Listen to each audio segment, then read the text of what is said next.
If you're not ready for kickoff, too bad. Here we go. It's America's Game of the Week. And the 3-0 Philadelphia Eagles taking on the 1-2 San Francisco 49ers. On a beautiful day in Santa Clara, California. 49ers won the toss. They deferred. Philadelphia gets the ball to start their day. And we're honored to have you with us today on Fox.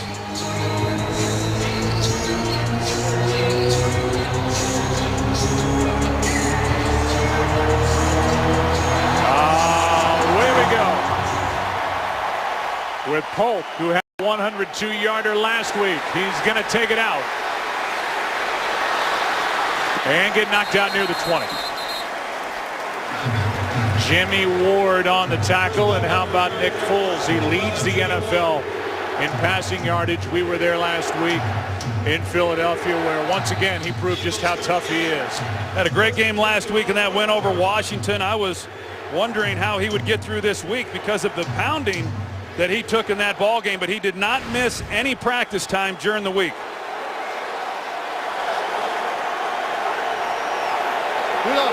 Philadelphia, one of 3 undefeated teams left in the NFL as we play here in week 4.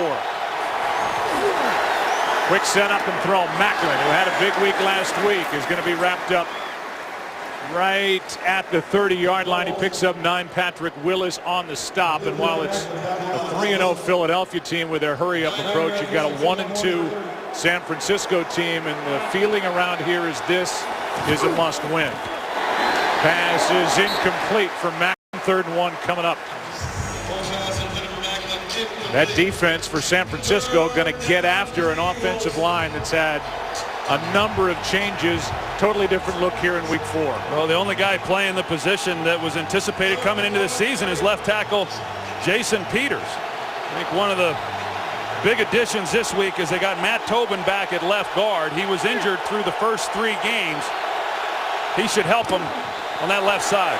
Foles keeps it, and he's going to be knocked down near the marker. It looks like the officials running in saying that he is just shy. We'll see where they place it. And they place it right down on our unofficial yellow line. We welcome in a new crowd just joining us here in week 4 in this matchup between the 3-0 Philadelphia Eagles and the 1-2 San Francisco 49ers. First possession of the game for Philadelphia. Nick Foles just kept it on 3rd and 1, and it depends on the spot and this upcoming measurement as to whether it's 3 and out or 1st and 10. It is 1st and 10. Well, that's an area, Joe, where this defense has really struggled on 3rd down. Last in the league in getting off the field on 3rd down. Last week against the Arizona Cardinals, they were terrible in this department. Not only could they not get off the field, they gave up entirely too many big plays on 3rd down. Now that was 3rd and 1. Understandable that Philadelphia able to pick that up, but they've got to be better in that department here this afternoon.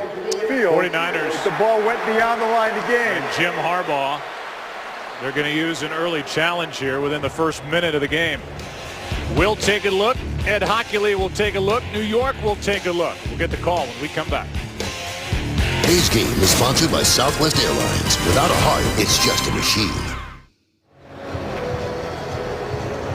We'll get the call from Ed Hockley on the challenge by the 49ers. The ruling on the field stands as called. It is a 1st down. San Francisco has charged their first timeout. Take another look at it. I think you can make the argument that Foles was short, but with the call on the field being 1st down, there's just nothing there to really definitively overturn it. Yeah, no visual evidence to overturn that call, and I understand why Harbaugh challenged it, but awfully early in the game. Here's Riley Cooper out on the edge, makes the catch, gets up, adds a yard or 2, picks up 6. Harbaugh now 1 for 2 on challenges on the year. He is 36% challenging plays as a head coach. Here are some of the defensive players to watch.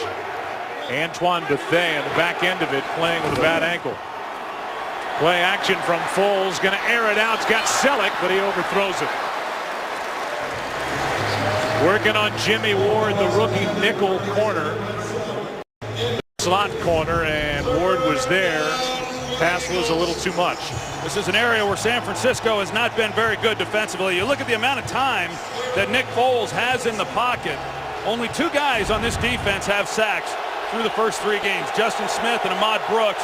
They have got to do a better job of getting after the quarterback without having to blitz people.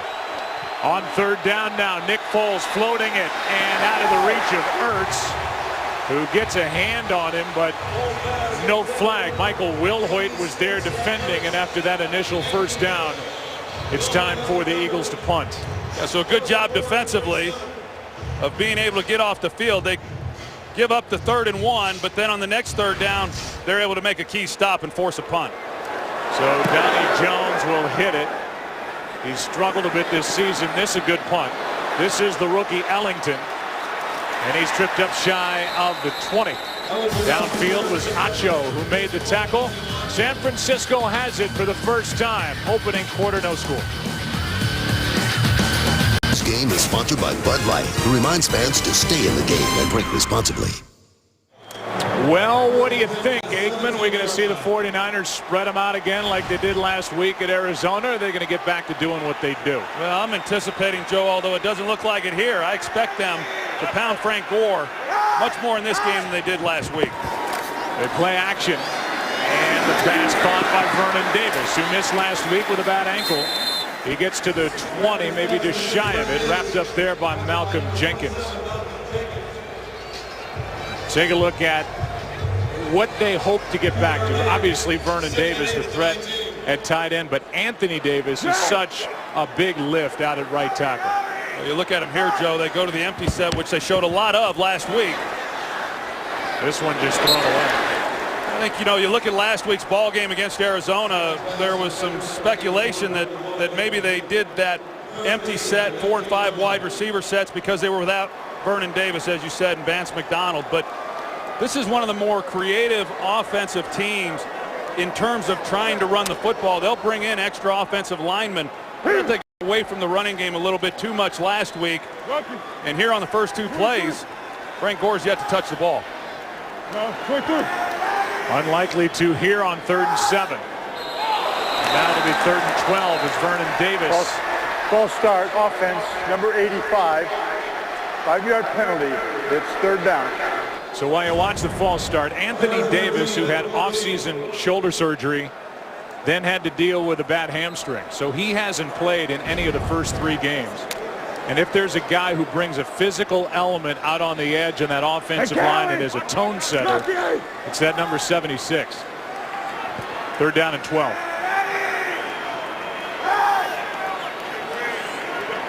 Logan! Kaepernick's in trouble. And down he goes, back near the 2. A sack for this Philadelphia defense. Trent Cole was in there. They did not have a sack over their last 2 games, and they wrap up Kaepernick here. You can see the pressure right through the middle here, and Alex Boone, the right guard, you protect the inside. Frank Gore is expecting Alex Boone to take the inside guy. He's going to then adjust and help handle pressure from the outside, but just a direct shot on Colin Kaepernick. Barwin and Cole were there. Fletcher Cox as well. And now out of the back of his end zone, it's blocked. And for the touchdown on the recovery, touchdown Philadelphia. And it was the sack that set it up. Brad Smith ends up on top of it for the touchdown. And it's 6 quick points on the board for Philadelphia. How about this start for San Francisco? Special teams once again to start the game for Philadelphia. Last week it was Polk on the kickoff return. This time Trey Burton gets inside and is able to make the block. That's an outstanding job by that unit.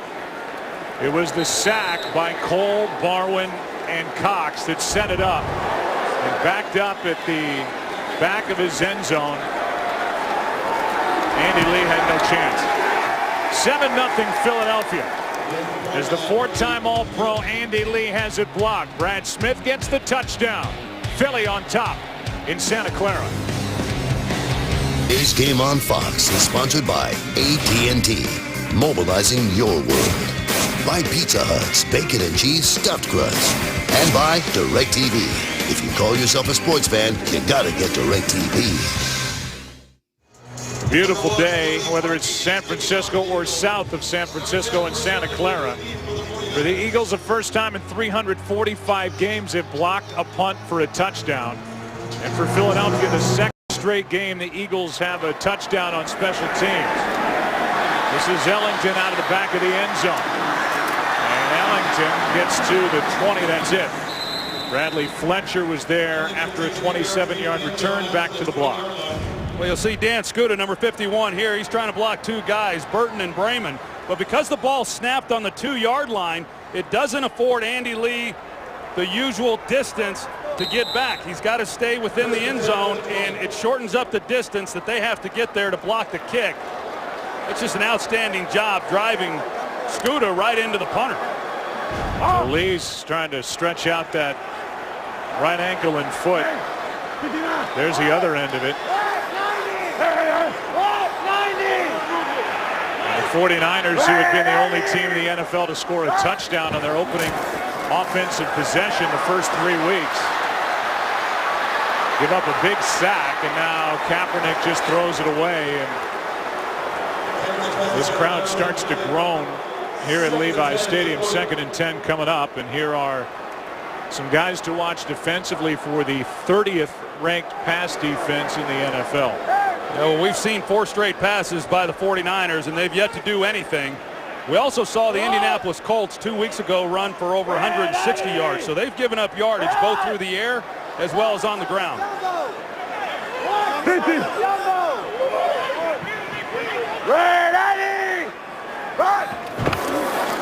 First carry of the game, and it's Gore. He's going to bounce. First down and more out near the 34, 35-yard line. 15 yards for the all-time leading rusher in 49er history, Frank Gore. It's a pretty good group to run behind. You got the all-pro Joe Staley at left tackle, and then Bruce Miller, the fullback. They finally get him in the game and allow him to do what he does best. Lead block for Frank Gore. First time he carries the ball. It's an outstanding job. Joe Staley told us on Friday, Joe, that, hey, the way we've won games around here is we have physically intimidated the opponent, and they've got to get back to doing that. You need to see more of what just happened. Instead, it's a quick setup and throw. Crabtree, a one-handed catch, but a small gain as Kerry Williams forces Crabtree out of bounds with a gain of about 2. It would be shocking to watch the 49ers, who, when Jim Harbaugh and Greg Roman came to the NFL from Stanford, had all of these exotic run-oriented blocking schemes. They really changed the way you run the ball in the NFL. It's what they've done so well. And now that they're getting healthier on the offensive line, you just expect them to go back to that. 2nd and 8. Here's Gore. Left side, lowers his shoulder. He wants it. He only carried it 6 times last week. Picked up 6. You know, I've said a lot of times, Joe, the 49ers over the last 3 years with Jim Harbaugh, they've reminded me so much of the teams that I was a part of. They're in Dallas when we made our run, and it was a big physical offensive line that just mashed on people. And then you've got a very talented runner like they've got in Frank Gore. It's a great combination.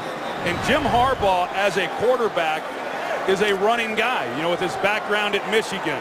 And then what he did at Stanford, he develops these offensive linemen, but they just have not pounded on people this year the way that I've seen them in previous seasons. 3rd down and 2. Kaepernick keeps it. Nowhere to go. And now he floats and he's got a man. Pass caught by Stevie Johnson, who had a 100-yard gain last week. He's got 17 yards, a first down, and a flag is down. Flag in the middle of the field after that 17-yarder to Johnson.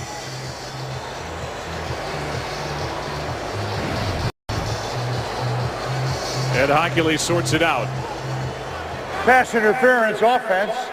There was a pick play. 10-yard penalty from the previous spot. Repeat 3rd down. Well, the Eagles like to play man coverage, and there's the pick. I think that's a bad call there, because Brandon Lloyd is the one who is trying to run the natural pick, and it really is Kerry Williams who runs in then to the other defender who's coming back the other way. It was not Brandon Lloyd picking off the defender. I think that was a really bad call. And the 49ers, who have been penalized a lot, most penalized team in football, they have had a lot of bad calls against them. And that was another one. Lloyd and Stevie Johnson were about 5 yards apart. So the penalty takes away a first down. Kaepernick now with another flag down, backs up, throws it over the head of Johnson. Incomplete. This might be a makeup call here, Joe.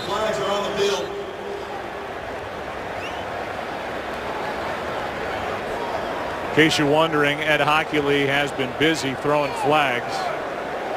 5th highest number of penalties called this year by Ed and his crew. Illegal contact defense, number 23. It's a 5-yard penalty from the previous spot and an automatic first down. I think you're right.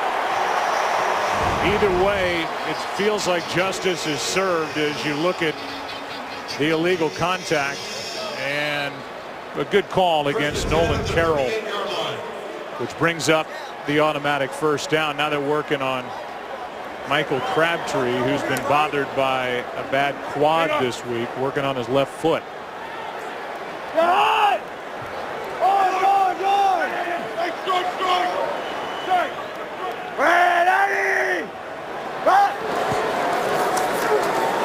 Back to the air. Kaepernick's got Gore the near side. Collin will keep it and hop out of bounds with a nice gain. Forced out by Benny Logan. A gain of 9. And let's go down to the field and Erin Andrews. Hey, Joe, well, this Eagles defense can't use the excuse that they're tired out by Chip Kelly's practices, but they can say they were woken up this morning about 2 a.m. from a fire alarm at their hotel. Some of the members of this defense had to go out in the parking lot until they shut this thing off. Chip Kelly said, hey, it didn't matter. We're pretending this game is 4 o'clock our time on the East Coast, so they went to bed 7:30, 8 o'clock last night. So they're all tucked in at 7:30, 8 o'clock last night. Now a 2nd and 1. After the run by Kaepernick, they run it with Gore, and Gore's got a first down. You wonder, Troy, if because of what they're dealing with, San Francisco defensively, they've got Aldon Smith, who's out in a 9-game suspension. They've got Navarro Bowman out, probably their best defensive player all around, who is on the physically unable to perform list. They're missing Glenn Dorsey. It's like, look, our defense is going to give up points more than they have. We have to open things up and try and match that offensively. But this is the stuff they do better. Well, there's no question. I think you run the trap when you start worrying too much about what the other side of the ball is doing and not focusing on what you do best. They've come in one to throw it, no doubt. Kaepernick throws, and he's got Lloyd. And a nice catch inside the 25. Second catch for Brandon Lloyd. That's a heck of a catch there by Brandon Lloyd. He makes these catches routine in practice. They marvel at some of the things that he's able to do. This ball thrown behind, not an easy play to make, but he does a heck of a job. Last week in that game against the Redskins, Kirk Cousins went after Bradley Fletcher and had a lot of success. Don't think that was lost on the 49ers. They come right back on him. Lloyd, had he been able to catch that ball in stride, he probably scores. Brings up a first down at the 23.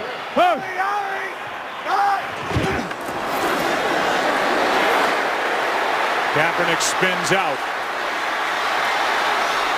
and hops out. Lost yardage on the play. Could have just thrown it away. Instead, he loses 4 yards. Well, we've seen already in this game the Eagles have been able to get a little pressure on Colin Kaepernick and force him to move. We saw it a little bit earlier with Benny Logan.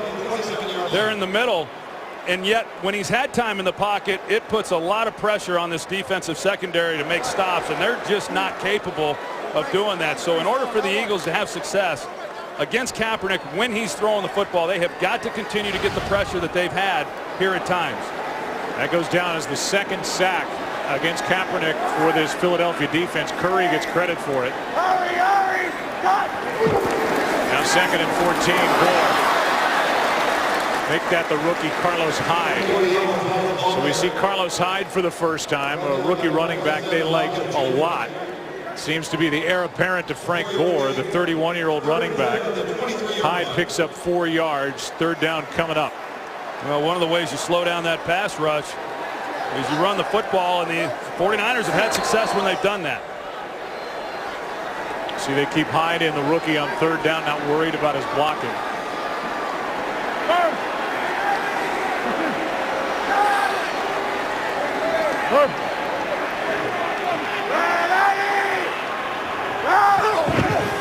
Third down and 10.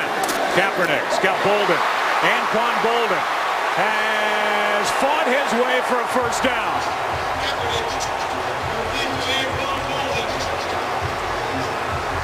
No surprise, it's 81 on third down, and no surprise he had to force it to pick up a fresh set. Yeah, and this is a real veteran move by Anquan Bolden, knowing the situation and how far he had to get to in order to pick up this first down, knowing he wasn't going to make Nate Allen miss. He just had to get going up the field and get enough to pick up that first down, and he does it. Only 70 receiving yards the last 2 games for Bolden, who's number 4 on the active receiving yardage list. Got a tremendous career. Delayed handoff. That's Gore. And Gore will take it to the 10-yard line.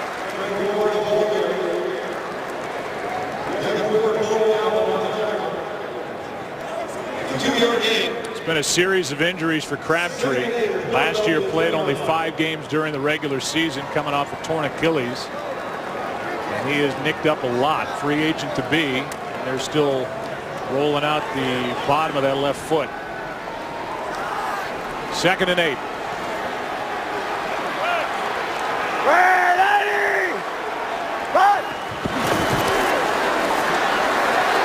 Kaepernick forced to move again. A flag is down. Thrown in the area of a hold as Acho is there to make the stop, and that's got Harbaugh shaking his head. A loss of 3 on that play. That time Cedric Thornton, he's able to get the pressure, a lot of pressure inside on Colin Kaepernick, and that makes it awfully tough on a quarterback. Holding, offense number 75, 10-yard penalty, repeat second down. It's Alex Boone, who is still knocking the rust off after holding out and missing all of preseason. You see Cedric Thornton there, 72, is just able to get by him, and Alex Boone grabs him, and I know Boone was looking forward to this ball game. We got a chance to visit with him, and with Anthony Davis coming back at right tackle, that's the guy he's most comfortable playing alongside. They've been playing together here for a while, but he's off to a tough start in this game. And so are the 49ers, as you saw coming into this game. 36 penalties through 3 games. Most in franchise history. Pass is dropped a bit behind Stevie Johnson. He had a little room to run, too. Well, he did. Stevie Johnson, he opens up immediately. Kaepernick just doesn't see it right away, but then he finds him. And another one of those throws that if he catches the ball in stride and is able to run, you know, Kerry Williams is going to have a hard time catching up with him. So now 3rd down and 18 yards. They have to get inside the 2-yard line for a first down.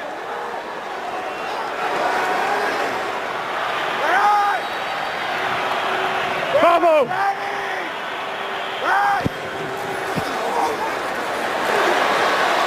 Kaepernick can't find anywhere to go, so he'll run and slide at the 11. 4th down coming up.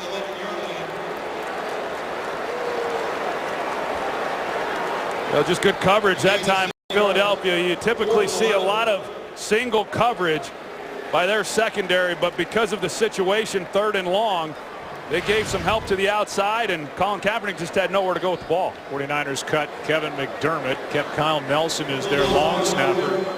Holder is Andy Lee, and this is a 29-yard try by Phil Dawson. Just 2 for 4 on the year. Good snap, good hold, good kick. 49ers are on the board, 7-3 game. Eagles about to get it back. First quarter, Santa Clara. see on that bottom line what Gore was able to do on 4 carries, 30 yards on that drive. So he's at over 7 yards a carry, but persistent, trying to put the ball in the air, and it's a 7-3 game. Well, and the same theme on that drive. The penalties is what ultimately stalled them. 14-play drive to get the 49ers on the board, and the Eagles up by 4 will start at their 20. So that up-tempo Eagles offense under the direction of Chip Kelly headed to work. Well, more of the same. Last week at home against the Washington Redskins, in the first quarter the Eagles had the ball 2 minutes 46 seconds. In the first quarter, under 7 minutes the entire first half, yet they had a 1-point lead at the half. They lead by 4 here. Second possession, and the catch is made by McCoy, and for the most part LeSean McCoy has been bottled up. He's frustrated, no gain, as Bethea is out there to make the tackle. You know, those special teams touchdowns, they'll skew the stats, you know, in that regard. And LeSean McCoy, I know, has been frustrated that he hasn't had more running lanes when he's had a chance to run the ball. Here he is trying to get to the edge, and he is forced out after a gain of just 1, coming off a week where he carried it 19 times for 22 yards against the Redskins. Yeah, and there's been discussion that it's because defenses are loading up to stop the run, and there's some truth to that. But the extra defender that's playing the run has not been the guy who's been making the plays. There's been too much pressure, too much penetration, primarily because of the offensive line. On third down, Foles slides, has a man, it's Ertz, and he's got a first down. Zach, who played at nearby Stanford, was a second-round pick. He was there when the 49ers were on the clock. They decided to pass on him, and he's been a big play tight end. Boy, he has. He's really coming into his own this year, and his second season, second year in Chip Kelly's offense. And hey, you're right, Joe, that he actually thought there was a chance he was going to come to San Francisco and reunite with his college coach, but they traded out of that pick. Here's Sproles. Sproles picks up 4, and we go to Joel Klatt with the game break. All right, to Minnesota, where Adrian Peterson's backup Matt Asiata into the end zone for his second touchdown of the day. Teddy Bridgewater, 2 drives, 2 touchdowns in this ballgame. As they continue to play without Adrian Peterson, here's one aired out from Macklin, out of bounds. Parrish Cox in coverage, and it's Parrish Cox getting the start at corner because Tremaine Brock is missing his 3rd straight game with a bad toe. Well, Justin Smith, he's able to get inside, and just as Nick Foles lets go of this ball, he takes another hit, and no telling how that left shoulder is. That was what was bothering him at the end of that game last week, and you got to believe coming in, it's pretty sore. They try to keep him as upright as they can throughout this game. 3rd down and 6. Just 4 men on the rush. Foles throws it into the ground as he was under pressure again. Jordan Matthews the closest one to it. It's 4th down. Well, defensive coordinator Vic Fangio, he knows that he needs to get pressure with his front 4, and they're finally starting to do that. A good job getting off the field on 3rd down. Foles has started 3 for 8. Nick Foles looking for his 4th straight 300-yard passing day. Off to a slow start, and this punt is going to stay out of the end zone.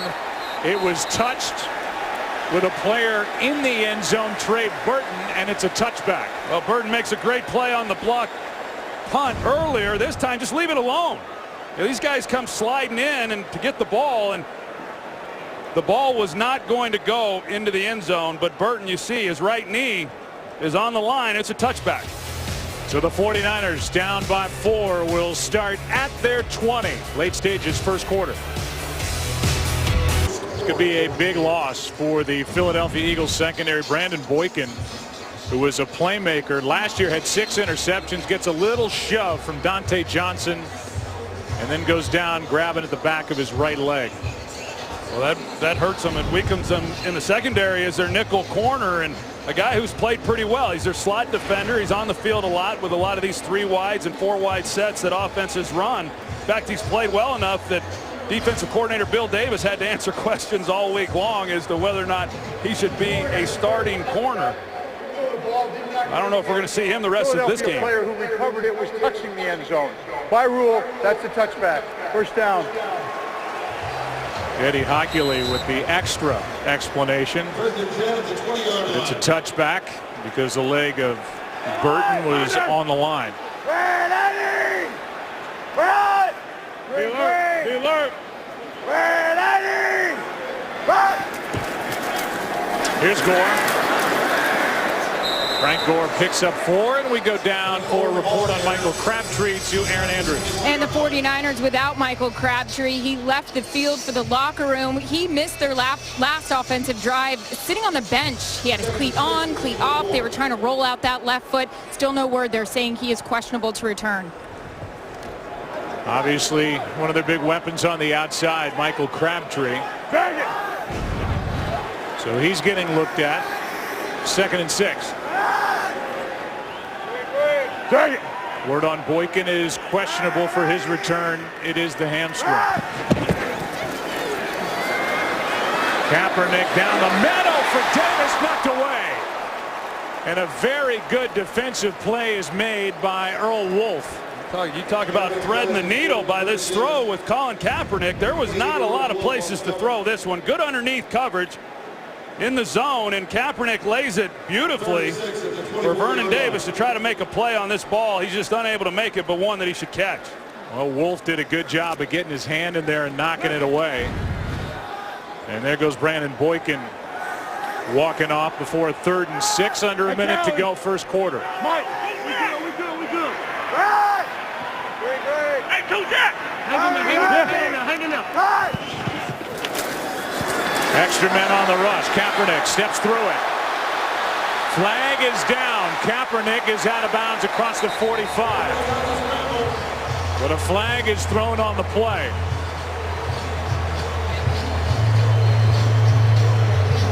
And this one looks to be coming back.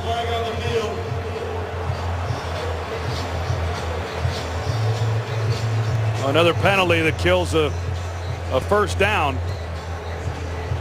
It's like every time the 49ers start to get something going, they have a penalty that derails them. Illegal hands to the face defense, number 59. That 5-yard penalty is enforced from the end of the run.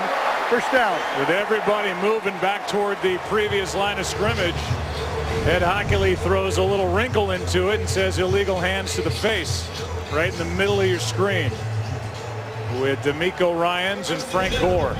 Well, in that play, you don't see many defenses, especially on 3rd down, play man coverage against the 49ers because of the running ability then of Kaepernick. The Eagles do, and then once the lane opens up, Kaepernick is able to take off and pick that first down up pretty easily. You're right, Joe. Initially, it looked like it was another penalty against the 49ers that was going to bring it back. Good call there, as you saw in the replay. 23-yard run plus 5 yards on the penalty, and the ball is inside Eagle territory at the 48.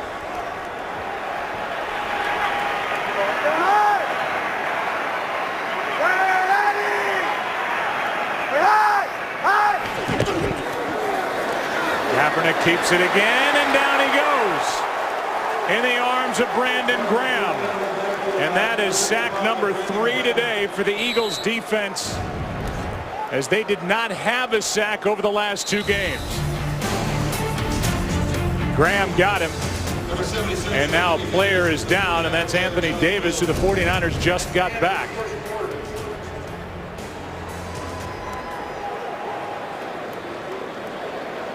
And so Anthony Davis comes back, his first game back after the bad hamstring. And you can see Kaepernick into his left leg. Davis gets bent backward. That could be a big loss. First quarter is over. Back after this from your local Fox station. As we begin the second quarter, you see at least able to get up and walk off under his own power as Anthony Davis. Is Jonathan Martin, who started the first 3 games, is back at right tackle for a 2nd and 17.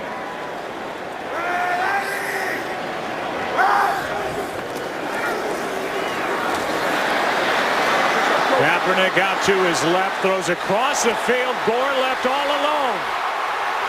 And Frank Gore still going for the touchdown. No flags.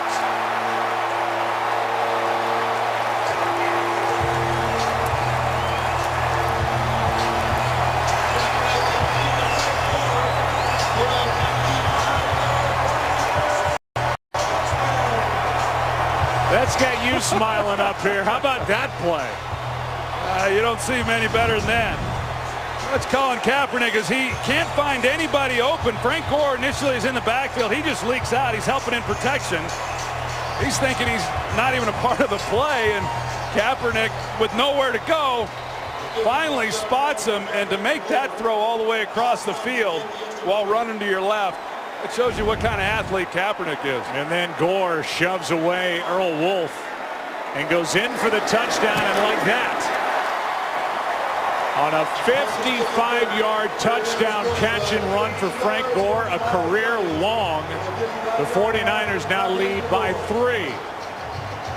Do you have any plays like that back in the day? I mean, forget the playground. I'm talking about Dallas or any other place. I couldn't. I would be done for the season if I tried to make a throw like that. That was, you know, that's a great job by him. You could tell he was a heck of a baseball player at one time, to be rolling out that way and to turn back and deliver the ball to Frank Gore. Just an outstanding job. Yeah, I mean, Gore was like he was catching a punt over here, and then he took it in and shoved Wolf away and goes in for the touchdown. To say it again, I mean, we've talked a lot already about this offensive line that's getting healthier. Alex Boone knocking the rust off. Now Anthony Davis is out, who knows for how long. But so far, the 49ers offensive line has had a tough time protecting Colin Kaepernick. He could have 4 sacks today. One was erased by penalty.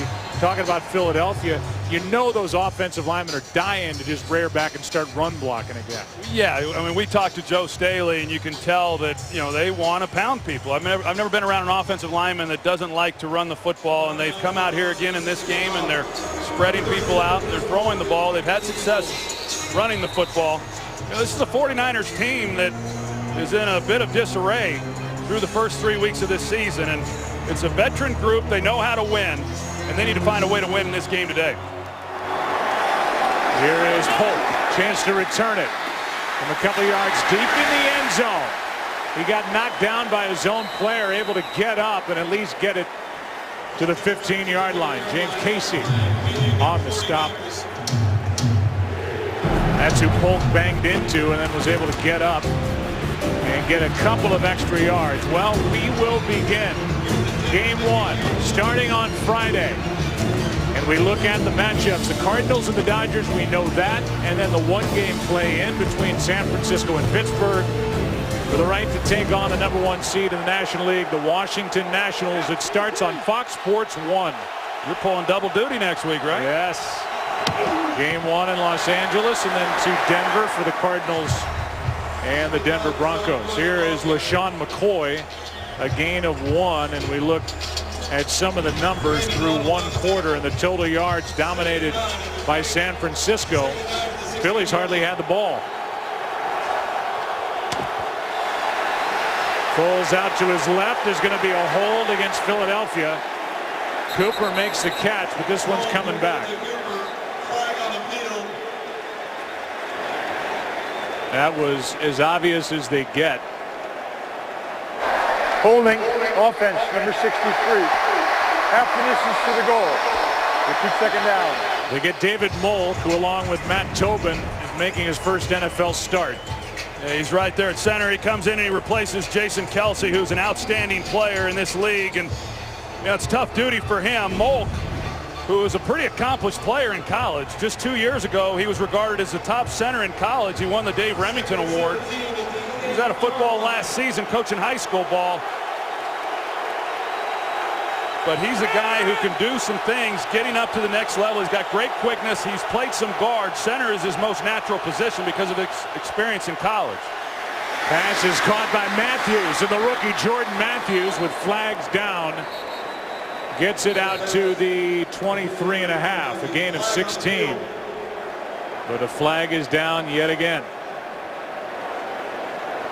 The new NFL, where it seems like after every play you're looking for a flag, and we've seen plenty already. Pass interference offense, number 14, was blocking downfield before the ball was released. Correction, before the ball was touched. 10-yard penalty for the previous spot. After distance to the goal. Repeat second down. They get Riley Cooper for that block. You got to be within 3 yards, Joe, when you're blocking downfield, and you just don't see it called. I thought the Packers have done a great job over the years of running that play and getting guys down the field and blocking well beyond that distance, but they never get called. You just don't see it that often. Now 2nd and 21. Play action, Riley Cooper. Out to the 15, working on Chris Culliver, a gain of 11. Well, I know last week going into that game with the Eagles and Redskins, Joe, a lot of discussion about the Eagles not getting the ball to their wide receivers. They'd gotten it to the tight end, they'd gotten it to the running backs, and then the wide receivers explode last week. 21 completions of Nick Foles' 27 were to wide receivers. So they can beat you and come at you in a lot of different ways. McCoy is split out wide to the left, to the bottom of the screen. Foles down the middle. Macklin can't get to it. It's 4th down. Parrish Cox defending for San Francisco. Yeah, I thought Nick Foles could have just slid a little to his left and gathered his feet a little bit better. He had a shot at Macklin. He had a whole field, no center field defender. So you just try to lead him more to the left and let him go get it. But that was a missed opportunity for the Eagles.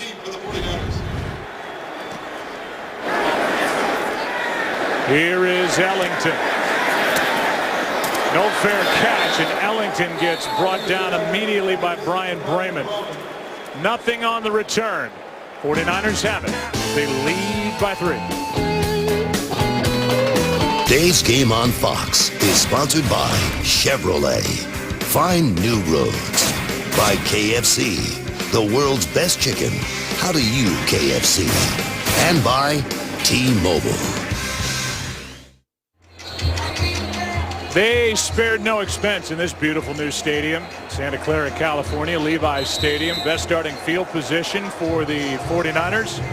Trying to get their first win in their new ballpark. They blew a lead late 2 weeks ago against Chicago. So they come into this game 1-2. Just had the 55-yarder to Frank Gore. And they started their own 38.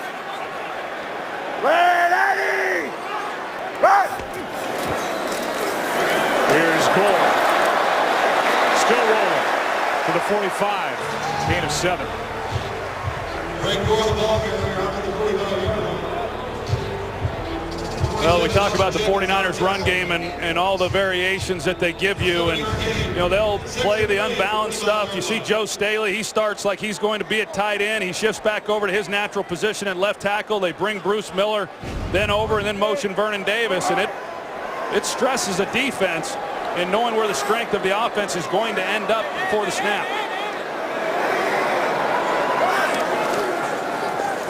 Second down and 3. Kaepernick had a tough time finding someone to throw to. Incomplete, and so 3rd and 3 coming up with Carrier, the intended receiver.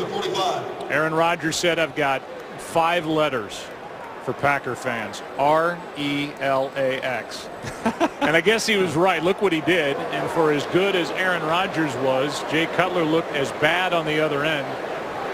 Randall Cobb with a big day. Jordy Nelson with a big day. And it's Green Bay getting the win to even their record at 2-2. Yeah, and a big win for Lovie Smith there in Tampa. It looked like they were going to leave Pittsburgh with a loss, and they pull one out.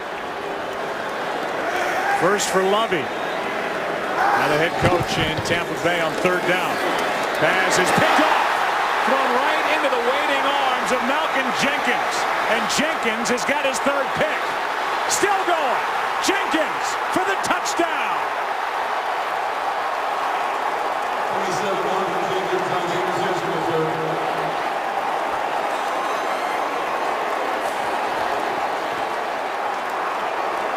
That's Malcolm Jenkins just being a ball player right there. It looked like it was going to be man coverage, and Kaepernick thought that he had a clear lane then to the receiver. But as you're going to see, Malcolm Jenkins falls off of his guy and gets right into the throwing lane.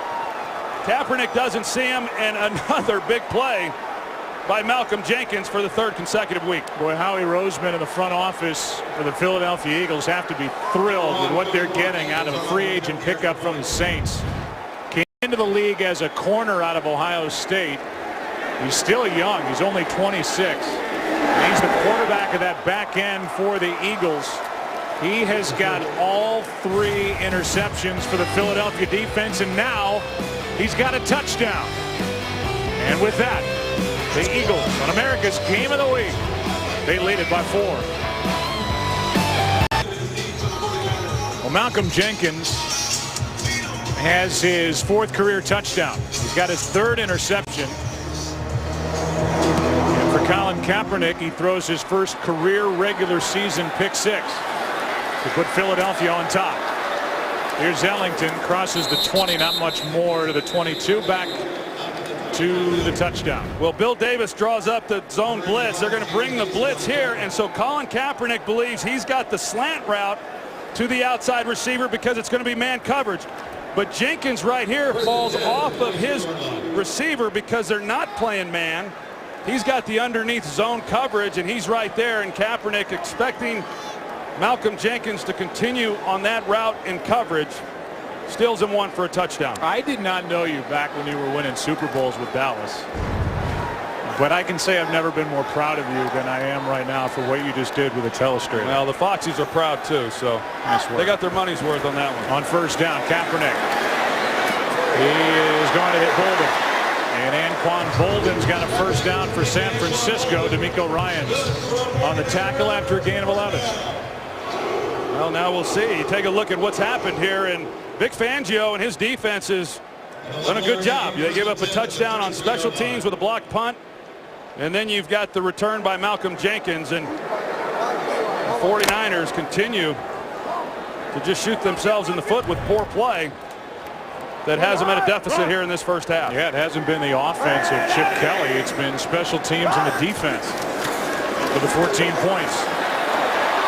Penalty flag flies. Looks like a hold. Pass is caught by Gore, but they threw the penalty flag in the spot where a block was being thrown to protect Kaepernick. More penalties for Jim Harbaugh. Holding offense number 49. 10-yard penalty from the previous spot. Repeat first down. It's Bruce Miller, the fullback. He's got a hold of Trent Cole. Well, they could have called inside there. Daniel Kilgore, too. We've just seen inside pressure from the Eagles, and Kaepernick having to get flushed out of the pocket. The Eagles, who had not had a sack the last 2 weeks, hardly got to Kirk Cousins last week, and yet they've been able to get after Kaepernick here in this first half.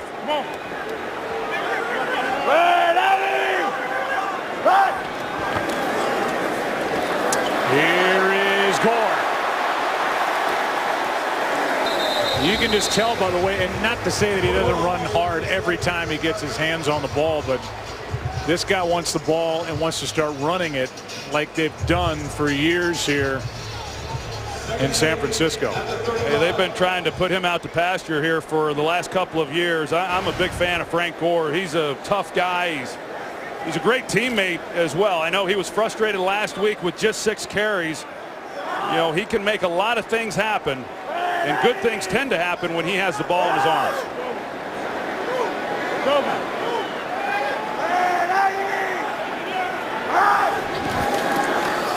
Here's Hyde. Left side to bring up third and relatively long. A gain of just 1. Cedric Thornton on the tackle.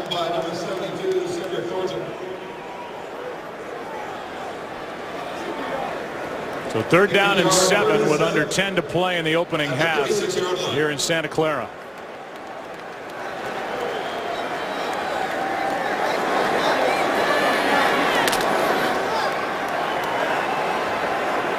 Thornton checks out.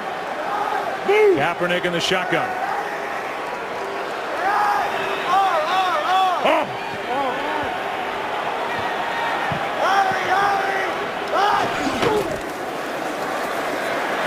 Pass to the sideline, too high for Bolden. And it has not been an impressive start for this 49ers offense, except for that 55-yard basic throwback to Frank Gore, which gave San Francisco a quick lead for a moment. Well, the Eagles gave the exact same look that they got the interception on with Malcolm Jenkins. They blitzed inside, and then they dropped guys out. But Kaepernick had a relatively easy throw to pick up that third down and just made an errant pass. Sproles waits for it. That was almost blocked again as Polk got in there. Sproles from inside the 20. A flag as it looked like they had a face mask. Sproles with Lee to beat. Sproles for the touchdown. More special teams magic for Philadelphia. A flag is down, but it looks like for a face mask, and it is.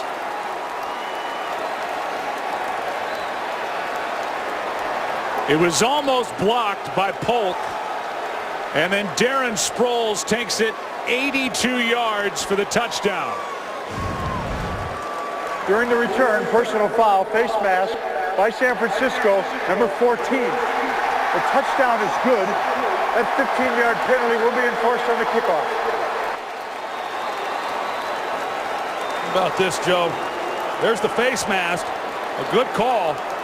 And just an excellent job once again by this Eagles special teams unit. I mean, here they've now given up, the 49ers have given up 21 points and none because of the defense. What a day for special teams coordinator Dave Fipp of the Philadelphia Eagles. They've got a punt block for a touchdown. Last week they had a kick return for a touchdown, and now they get a punt return for a touchdown.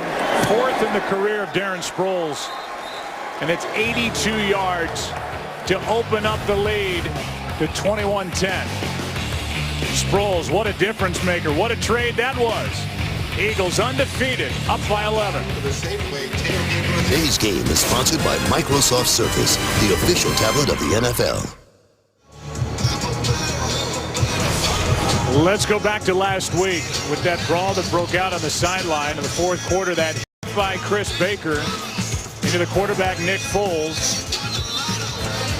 And then it was Jason Peters coming to the defense of his quarterback, getting into it with Baker. Peters was fined $10 grand on Friday by the NFL for retaliating.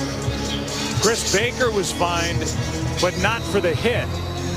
And it's confused a lot of people that since that hit, the league, at least people inside the league, have said that there was nothing wrong with that hit from Chris Baker. We'll bring in Mike Pereira from Los Angeles. Sort this out for us, because when you look at that hit that happened on Nick Foles last week, it seems like that's a hit that this league is trying to get rid of. And that's why we put in the rule after a change of possession, you can't hit the quarterback unless he assumes a distinctly defensive position. You know, if the league said it was legal, why on earth did they give Tony Corrente a correct call for the call itself? I think Troy Vincent put him in the box when he made the statement that it was a legal hit. You never heard Dean Blandino say that. And so coming to the defense of his quarterback, Jason Peters, which everybody respected and expected, it got him $10,000. So just to finish that up, Mike Pereira, that to you is something that shouldn't be allowed. It was called correctly by Tony Corrente, but now they're trying to go back and cover up and say that that was an okay hit. So where do we go from here? Well, where you go, I think you let Dean Blandino speak on issues that involve calls on the field. And Dean Blandino will admit himself he's going to want this called 100 times out of 100 times. You don't want the quarterback blown up on a change of possession play. Mike, thanks. Here's Carlos Hyde, who cuts back on second down and picks up 6, so a third and short coming up. Yeah, there was clearly a disconnect there at the league level after that hit. I found it interesting as well, Joe, that Troy Vincent came out and said it was a legal hit, but we never heard any comment from Dean Blandino. And I do know, as Mike said, that that is something they want out of the game of football, and they've put that rule in back in 2002 following the playoff game. Foles was fortunate that he didn't get hurt bad on that play. Now 3rd down and 2. 90.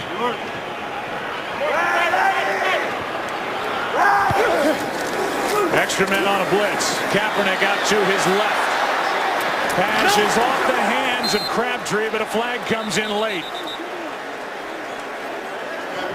And the early indication is offensive pass interference. If that's the case, it's 4th down. Pass interference, offense. Number 15, pushed off. That penalty is declined. Brings up 4th down. It's the 3rd offensive pass interference call we've had in this game, and this is a sputtering 49ers offense. Well, it is, and the Eagles have a lot to do with it. They're getting the pressure, as I've said, inside. And Brandon Graham, if you're going to run the 3-4 scheme with Bill Davis, you've got to then be able to get pressure with the outside linebackers. They're the key to making it work. Brandon Graham has had himself a nice first half against Joe Staley. He applied the pressure again on that last play. He's already got a sack in this game as Sproles, who just returned one for 82 yards, with a fair catch back near his own 21. The Eagles might have to send the Saints a little extra compensation for the ex-Saints and their impact on Philly's season so far. The Eagles have run just 15 offensive plays so far in this game, but they put up 21 points thanks to special teams and the defense. The drive starts at the 21 for Nick Foles. Pass is caught by Riley Cooper. Out across the 25 to the 26. A gain of 5. Talking about the Saints and the ex-Saints that are with Philadelphia. Sproles was traded for a 5th-round pick.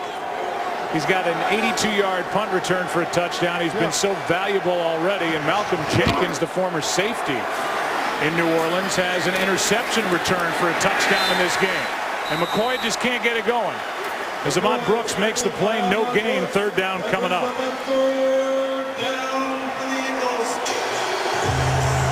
Well, we all know how capable this Eagles offense is of scoring points, but when you start getting touchdowns by the special teams and the defense, it doesn't give you much of a chance. Dave Phipp, the special teams coach for the Philadelphia Eagles, for 2 weeks now has done an outstanding job with that unit. 3rd down and 5. High snap. Foles slides and hands the rookie Matthews, and he's got a 1st down. Jordan Matthews good for 8, brought down by Jimmy Ward, as the 2 rookies will battle each other today, Ward and Matthews. Yeah, Jordan Matthews had a breakout game last week against the Redskins. A couple touchdowns, 8 receptions, and he's such a big target inside. You don't typically see slot receivers with that kind of size, but he's made some plays here in the early going of his rookie campaign. Here's Sproles left side. Penalty flag on the play as Sproles takes it to the 40. At the age of 31, Sproles can still scoot. Flag is down, and we'll hear more from Ed Hockley as Sproles just got 7. Holding offense, number 86. 10-yard penalty enforced from the previous spot. Repeat 1st down. It's on Zach Ertz. Gets a hold of Dan Skuta. And a local kid guilty of a hold. And it brings up 1st down and 20. Sproles back there again. Trying to set up a screen, and there's nothing there. Let's go to Joel Klatt with a game break. All right, Joe, back to Minnesota, where Teddy Bridgewater making his first start. And Norv Turner, the offensive coordinator and Troy's old coach, is going to love this. His rookie taking it in. Teddy is 8 for 11 for 138 yards through the air, and the Vikings have a 7-point lead, 21-14. Joe, Troy, and Aaron. I was up in Minnesota at their camp right before the start of the year, and Bridgewater was not starting the season, but Norv Turner loves that young man. Here's a pass caught by Matthews. Ward is out there, makes a nice play. 3rd and long coming up. Blake Bortles there for Jacksonville got his first start this weekend too. A lot of these young quarterbacks like Bridgewater and Bortles and being asked to play early in their careers, and we've seen a lot of these young quarterbacks come in and have great success. It'll be fun to watch those guys through the rest of this season. Jacksonville's out here in California. They're at San Diego playing currently. 3rd down and 16.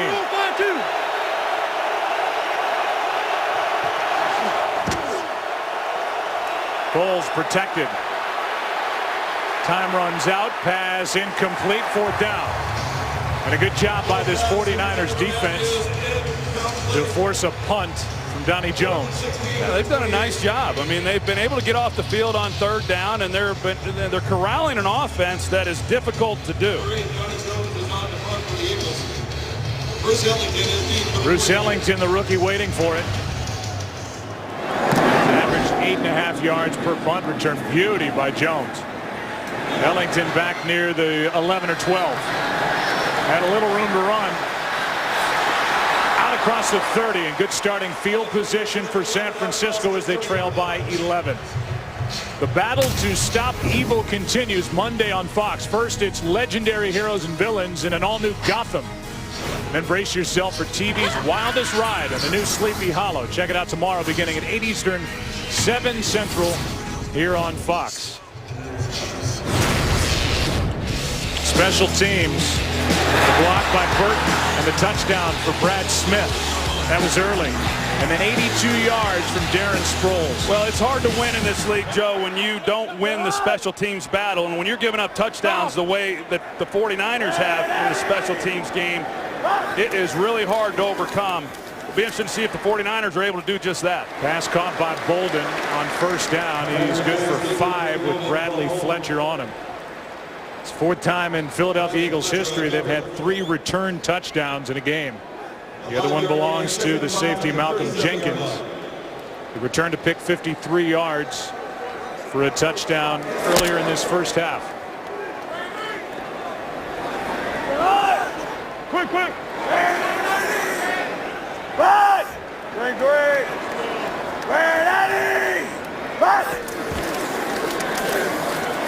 Here's Gore, ducks beneath the offensive lineman. A flag is down. Gore picks up 4.5.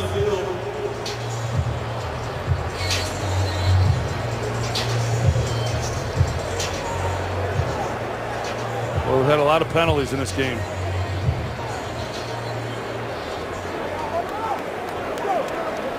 Illegal formation offense. Number 15 was up on the line, covered up another receiver. 5-yard penalty. Repeat 2nd down. See what's going on in the NFC West. Arizona, they have the day off. This is their bye week. They're in Denver next Sunday here on Fox. Seattle off as well. Same with the Rams and the 49ers with an opportunity to even their record at 2-2. Not going well so far. Yeah.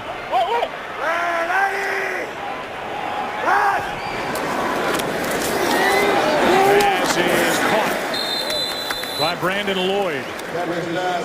3rd down coming up, and what a job Bruce Arians has done as head coach in the desert. Yeah, he's been terrific, and the job he did when he was at Indianapolis filling in there for Chuck Pagano, and he takes it then to Arizona, and Carson Palmer's been out a couple of games, and Drew Stanton steps in and has played well, and they lost some guys on the defensive side of the ball. That was a 10-win team last year that failed to make the playoffs, and they're off to a great start. We're going to see them next week. They've got a bye this weekend. I'm looking forward to seeing that team in person. They're down in 5. A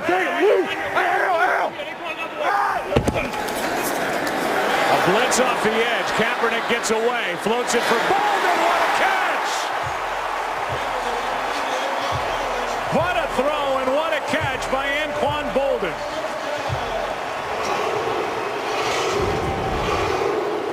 There's Vinny Curry right here. He's a defensive end. You don't turn a guy that size loose. Somebody's got to be on him. I don't know if it was Gore or Jonathan Martin, but Kaepernick is able to avoid the rush and then ad lib and make another play. That's a great catch by Anquan Bolden.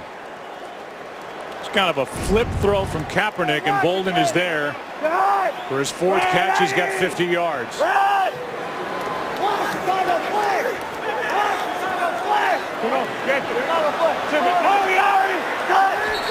And a delay game. Wow. More mistakes. Delay of game offense. 5-yard penalty. It's 1st down. Moving guys around before the snap. 49ers have 2 timeouts left, but just took forever at the line. Well, just trying to do too much, and you see the clock, the play clock. As a quarterback, you got to see that every time you break the huddle. And with the clock at 6 seconds, you just don't have time to try to move people around and redirect everything. And now they're faced with another 1st and 15. 7 penalties called against San Francisco in this game, 6 on the offense. Here's Crabtree. Gets his helmet taken off by Kerry Williams. And that'll add yardage after a catch and run of 9.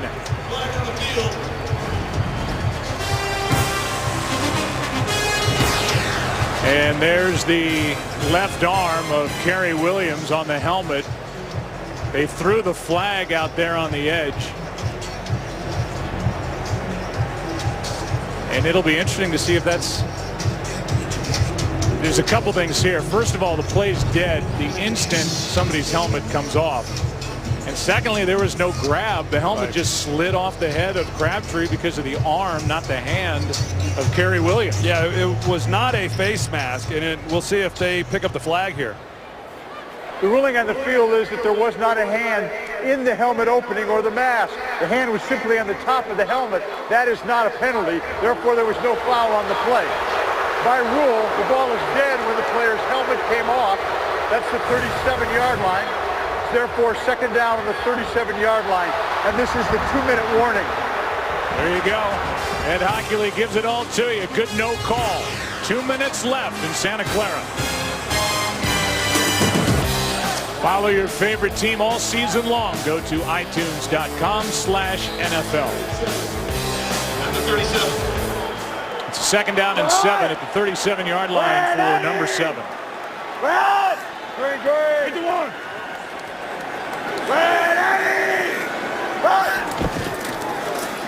Here's Gore. Gore ran into the back of his left tackle Joe Staley. A gain of 5. Third down coming up. San Francisco 2 timeouts left. Yeah, plenty of time and an important drive right here for San Francisco. Down 11 points. If they're able to take this down and get a touchdown before the end of this half and narrow this game to 21-17, that's a huge momentum shift, I think, for the 49ers. As many bad things that have happened to them in this first half.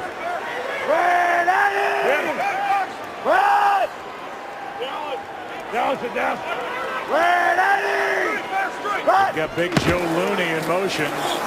Handoff is to Gore, and Gore won't pick it up. 4th down coming up. Emmanuel Acho, the first guy in there, but he was not alone. A loss of 1 on the play, and a timeout is taken. Just pressure right here, right at the point of where Frank Gore is wanting to go with the football. That's a great job by Philadelphia, being able to make a key stop there on 3rd down. We'll welcome you back inside the booth. Troy, if you had told Jim Harbaugh coming into this game that his team would hold Chip Kelly's offense to 3 first downs through almost the entire first half, he'd take it and say we're leading in this game, but that's not the case because of the defense and special teams. Yeah, it hasn't been the case, and you've got to play well in all 3 units. And you know, Jimmy Johnson used to always say you've got to win 2 of the 3, and they've been dominated in special teams, and that's been the difference in this game. The defense for San Francisco and Vic Fangio against an explosive offense, I think, has been outstanding. Dawson will try it from 51. At least that's how they line up. Career long is 56, so it's within his range. 1 for 1 today. Kick is drilled and good. And a guy who's at almost 85% in his career in field goal percentage in the top 10 in the history of the NFL.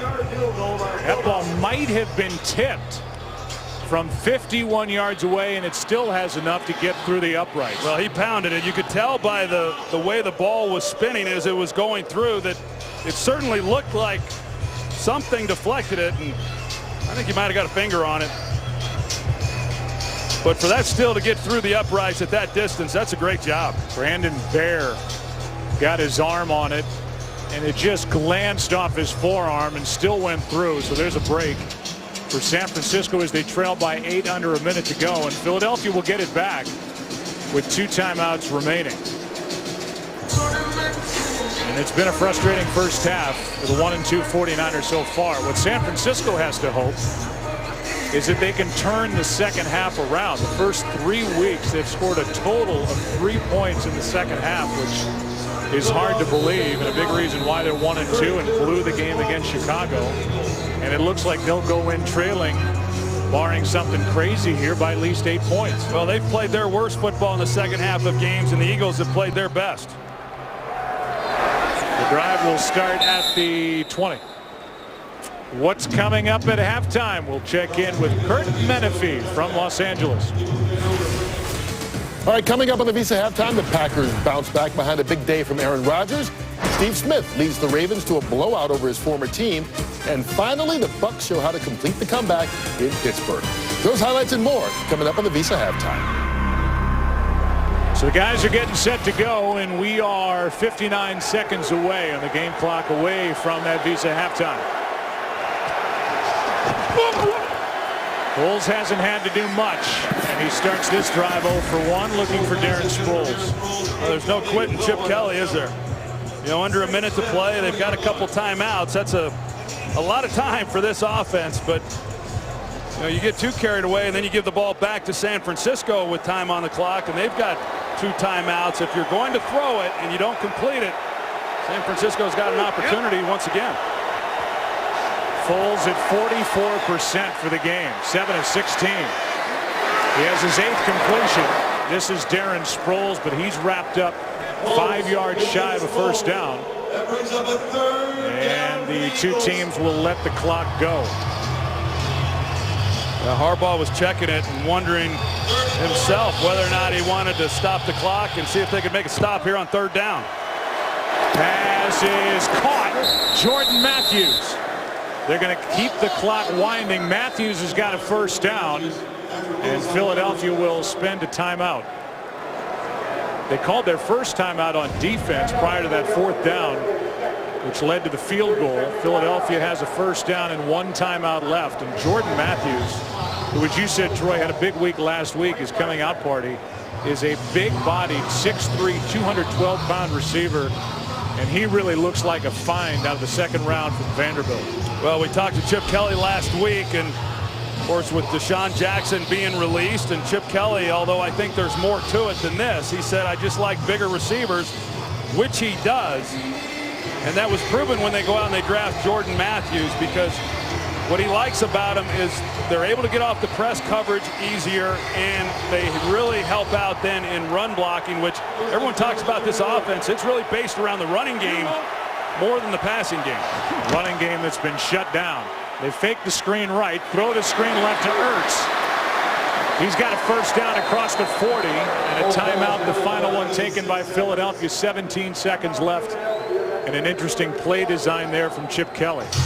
They run screens a lot of different ways and give you a lot of looks. I think it's hard, you know, to rep everything that you've got to be prepared for as a defense, but you know, Vic Fangio, in visiting with him, he really likes what Chip Kelly is doing offensively and the challenges that he presents for a defensive unit.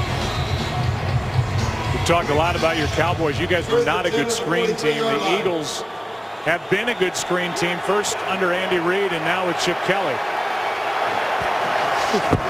On first down, Foles throws, sidelines, got a man, and picked off, but was he in bounds? Parrish Cox was there, and the officials will get together and talk it over. Did he get both feet down? What an athletic play by Parrish Cox. And before they make the call, they're going to say incomplete. Ruled incomplete. And it was. Parrish Cox was pretty adamant that he caught this and got his feet in bounds. They had a chance along the sideline, just a long throw for Foles to make and to have it get there before Cox was able to get to the ball himself. This next throw's got to go to the sideline. They have any chance at points before the half. No timeouts left. And the timeout is taken now by the 49ers. Timeout San Francisco, that's their 2nd. It's a 30-second timeout. Here's an interesting note given to us by Philadelphia's own Ed Svita, our statistician. Talked earlier that the last Eagles punt block for a touchdown came in November of '92 by Ken Rose. In that same game, they also had a punt return for a touchdown by Sikahema and an interception return for a touchdown, the great Seth Joyner. They've had all three of those things in this game here in Santa Clara through one half play, and that's why they lead by 8. Well, as a quarterback, you sure like when the other units are doing the things that the Eagles are doing here today. 2nd down and 10.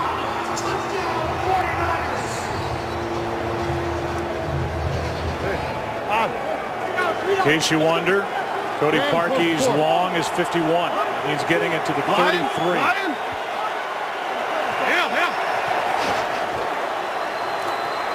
Underneath, Cooper's got to get out of bounds. Ball's out. It'll be recovered by San Francisco with 2 seconds left in the half. So they called the Eagles earlier in this game for blocking downfield. This was designed. They get the ball to Cooper. Receivers were illegally blocking downfield before he got the ball. But he lays it on the ground. The 49ers are able to recover, but they don't have any time to work with. They're just going to have to throw one up here. Culliver's the one that knocked it out. Justin Smith recovered it. And this will be an 8-point game at the half. Certainly a lot to talk about for San Francisco. In the locker room at halftime, they're looking for the magic words they haven't been able to find in the first 3 weeks. They have a better second half of play. Eagles have owned the second half so far through 3 weeks. And the 3-0 Eagles lead by 8 at the half against the 1-2 49ers. Kurt Menefee is ready to go. So are the guys. Visa halftime is coming up. Not after a break, but right now.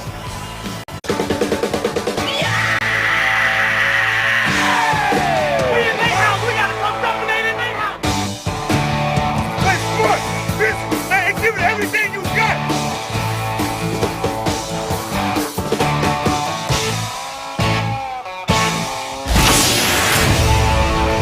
That away. Let's step it up around here. Got the Who. That's a good way to start the second half. America's Game of the Week, an 8-point game. Today's excitement is brought to you by Nissan. We've had plenty of it. And especially for the Eagles, their special teams, the defense. Dave Phipp coordinates the special teams, and Billy Davis is the defensive coordinator. The stats, I mean, time of possession, the stats are all going to favor the 49ers because of what they've done offensively. Look at the time of possession. 21, basically 21 and a half minutes to 8.5. Yet Philadelphia leads by 8. Yeah, that's why Chip Kelly has no regard for time of possession. But you said it as the first half was coming to a close, Joe. The 49ers have struggled. Only 3 points in the second half in all 3 games combined.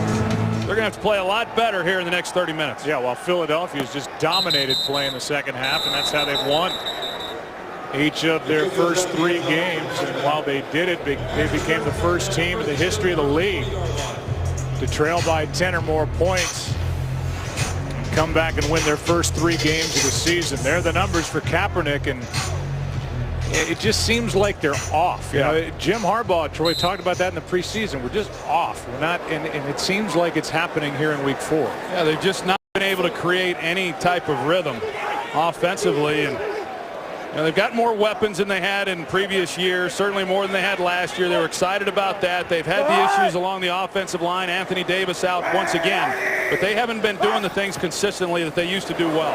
Here is a handoff to Ellington, and Bruce Ellington almost broke it. Coming off the edge, he gets 15 yards to start this second half. That's a great way to start the second half on the first play from scrimmage, to be able to pick up that kind of yardage. And Bruce Ellington is a guy who I know they're very excited about, a 4th-round pick out of South Carolina. But he's had a hard time getting involved in the passing game. He's not been involved as much as I anticipated when the year began. He has yet to catch a ball, but does a good job there on the reverse. 49ers are averaging just under 7 yards a carry. Really not forcing the ground game. Kaepernick's got a man wide open, and that man is Vernon Davis. Tight end out to the 40 on first down. He Giants up 5. You know, one of the things that I noticed last week in that game against Arizona, that, you know, Colin Kaepernick came off with the tough game against Chicago, and then last week he completed 78% of his passes, but they didn't get any throws down the field. And Vernon Davis, as we see him on the ground, who was not on the field a week ago, takes a hit right at the end of the play. So they'll check on him. We'll take a break. Today's Game on Fox is sponsored by Southwest Airlines. Without a heart, it's just a machine. By Nissan, innovation that excites. By Miller Lite, back in its original look, it's Miller time. And by Lowe's. Lowe's, never stop improving. Well, this looked like a pretty serious injury with Vernon Davis. In fact, he can't even get off the field right now. He started to walk, and then that back locked up on him. And I think 49ers before 2nd and 5 have to hope that's just muscular. For Vernon Davis, he got bent forward and was grabbing at his back. And he is locked up. So Carrier comes in before 2nd and 5.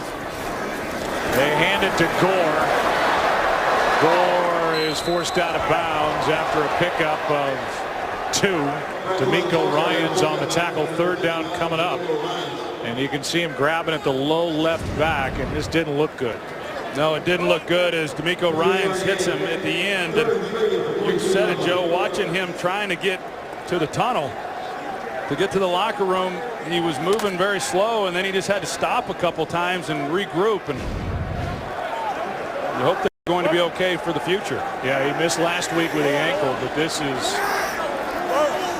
low back, it appears. 3rd down and 3. Just 3-man rush. Kaepernick's got all day. And now pass broken up. Fletcher got in there in front of Brandon Lloyd. And it's 4th down. They got that first down and then couldn't do anything more with it. Well, Kirk Cousins had his way against this secondary last week and over 400 yards passing, but Kaepernick has just had a hard time finding anywhere to go with the ball. They've played more zone coverage today than they did last week, and guys are working underneath those intermediate routes, and Kaepernick, who bought some time, just couldn't find anybody to get the ball to. Andy Lee has 1 block today and 1 nearly blocked. They stay away. Sproles dancing inside the 15. Can only get to the 16, brought down by Kasim Osgood. 46-yard punt. Philadelphia Eagles have it as they lead by 8. Here it is in graphic form. For the Eagles, who have all this today, they did it back in '92. On November 22nd, Eagles won that game at New York against the Giants, 47-34. They start with McCoy. Frustrating start to the season, and again here in week 4, a gain of 4. The guy who led the league in rushing a year ago. Well, that's his longest run of the afternoon. I mean, had a tough afternoon last week against the Redskins, and the 49ers have done what they've been good at doing under Vic Fangio, and that is play good run defense. Jason Peters, the 6-time Pro Bowler, shaken up on that last play. He's going to have to come out for at least 1 play. And if he can't continue, then you've got changes all across that offensive line for a group that had Peters, Mathis, Kelsey, Harrimans, and Lane Johnson start all 16 games a year ago for a 10-6 Eagles team in the division.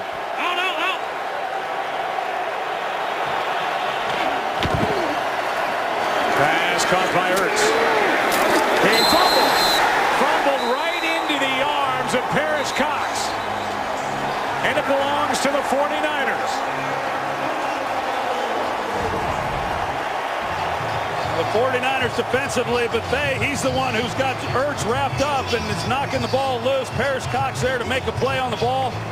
This 49ers defense has been outstanding in this game. And now they give the ball to this offense that desperately needed something. And now they've got a short field to work with. Yeah, and Paris Cox got both feet in. At least Ertz did enough to slow down Paris Cox as Cox went toward the sideline, but in slowing him up, it looked like Parrish was able to get both feet in bounds as he secured the ball. So it's a fumble for Ertz. Bethea forced it. Antoine Bethea, who was battling a bad ankle all week. Here's a closer look at the fumble. He's got it, both feet down. And it does officially belong to San Francisco as they've confirmed it because of the turnover. And Ertz hands it in an 8-point game right to the 49ers with the ball inside the 25 to 23. Well, now it's important for San Francisco to do something with it. They've got great field position here. The ball's on the 23-yard line. If the Eagles are able to hold up and stop them here, that's going to be a huge momentum shift for the Eagles. Ed Hockley is going to go under the hood. He has motion. It belongs to the 49ers, so give it another look. Today's game is sponsored by Verizon. More live games than ever before with NFL Mobile. Here's a call from Ed Hockley. Certainly looked like Parrish Cox had it. Let's make it official. And here from the ruling Ed. on the field is confirmed. The San Francisco player caught the fumble inbounds with both feet. San Francisco ball, first down. What Ed Hockley was first saying on the field when he made that definitive first down San Francisco was that the call on the field was indeed a catch, a fumble, and the recovery by Parrish Cox and the turnover. Then they looked at it, they confirmed it, and the ball is spotted at the 23. Lucky on this.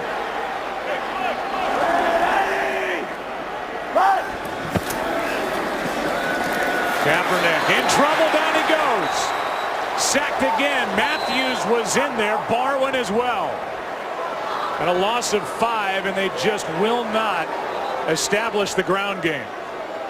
Well, Kaepernick had one-on-one outside to Michael Crabtree. Initially, I thought that's where he was going to go with the ball, try to get one into the end zone on first down. But pressure again, you got it inside, and then, as you said, they come around the outside and are able to get to Colin Kaepernick. And for this offense that has struggled to have this kind of field position, if they don't come away with a touchdown on this drive, it is going to be demoralizing for this group. It's a bad start, the 4th sack for this Philadelphia defense. As you saw, they've gone 2 games without one. Now Crabtree drops it. That's a forward pass. But I'm telling you, you said it earlier, and it could get lost, that Indianapolis proved 2 weeks ago that you can run the ball on the Philadelphia Eagles. This is Jim Harbaugh and Greg Roman and this offensive attack that's been so good on the ground, and they will not run the ball on early down. Well, not only did Indianapolis run the ball well against them, Joe, 2 weeks ago, but San Francisco's run the ball well against them here today when they tried to do it. And they just haven't consistently pounded the ball like I'm used to seeing. Now Vernon Davis, of course, he's out, but they've got creative ways to still run the football even without some players. Kaepernick in trouble again, and down he goes, but a flag is thrown. Kaepernick gets up looking for the flag. It is a hold. That's the early indication. If it's a defensive hold, it's an automatic first down. Looked to me like they might have grabbed defense number 26. The 5-yard penalty from the previous spot. Automatic first down. They get Kerry Williams. Kerry Williams is right here. He's guarding Stevie Johnson. That's what I saw. And then the flag came in. It wasn't much, but it was enough. That's a big break for San Francisco to now get a first down, and we'll see what Greg Roman, the offensive coordinator, elects to do on first down. They start in the I formation. An extra lineman in Joe Looney. See if they start to pound it. Gore. Good start. I know the numbers are there with the rushing yards, but it just doesn't seem like there's that typical commitment. As you look at Greg Roman, the offensive coordinator, who's one of the best in the game at coordinating any offense. Well, even the crowd reacted to that run. You know, they know the way that they've won football games around here. And not to mention, Joe, the Eagles have gotten pressure on Kaepernick. He has been pressured, he's been hit, he's been sacked. And so lean on the running game and try to help your quarterback out.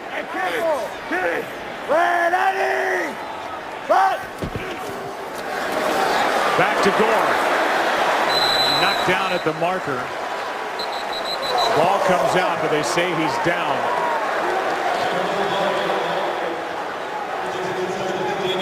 New this season, stream live local Sunday afternoon games right on your smartphone with NFL Mobile. We showed you the statistics for the 49ers with the ground game. A big part of that is Kaepernick has run it 4 times for 40 yards. So Kaepernick's a reason why those numbers are inflated. Now 3rd and inches.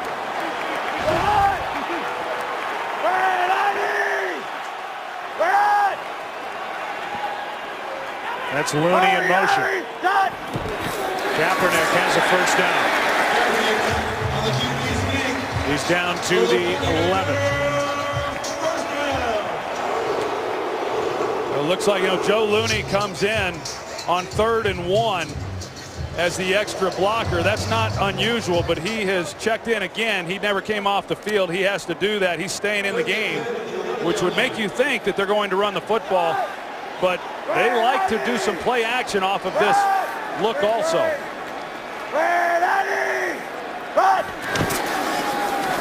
Gore, nothing there. Well played up front. Thornton got in there. No gain. I'm impressed with this Eagles defense overall and the job that they've done. And I know Bill Davis is, one week they've struggled in this area, the next week they've struggled in another area, and just trying to hold it together as best he can. But they've done some good things in this game.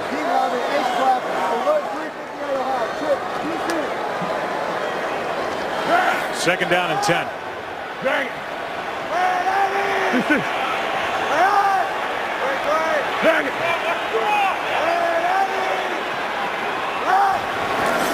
Blitz. Kaepernick off the mark with Crabtree. And that was there. Kaepernick missed him. That was a walk-in. You just can't miss these throws. It was designed beautifully. They push up the field. The defender, Bradley Fletcher, that is in coverage on Crabtree, he can't navigate the people that he's got to get through, and Colin Kaepernick knows that he missed an easy one. Brings up 3rd down and 10.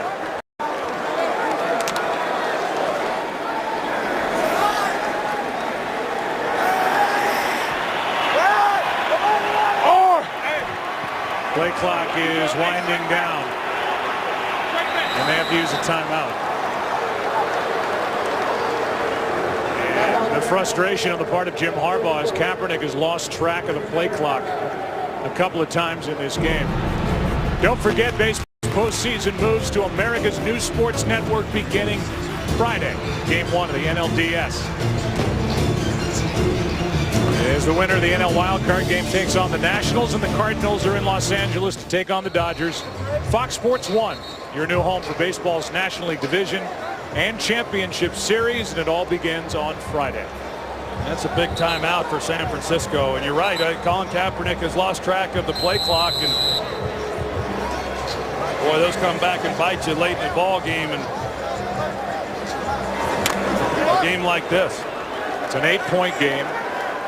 The turnover started this drive with the 23 of Philadelphia. They're taking it to the 11. Philadelphia showing blitz. Now they've pulled out and dropped underneath coverages. Kaepernick. End zone. It is caught for the touchdown, Stevie Johnson.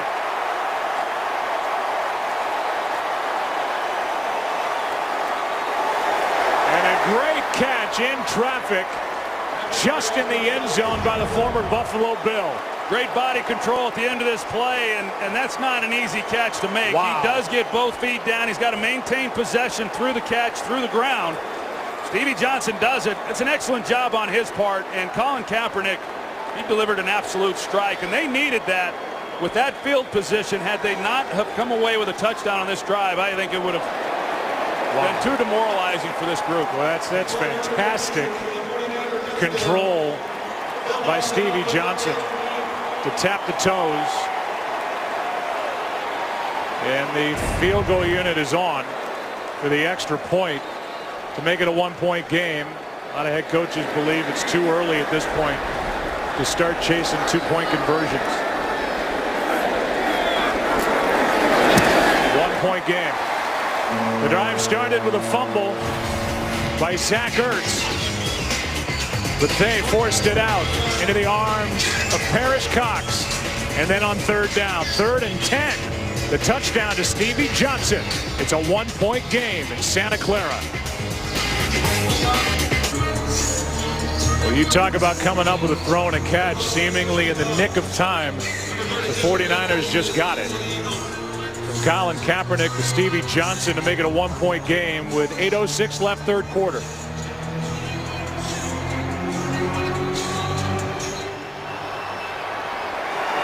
This is Polk, and he'll stay in the end zone.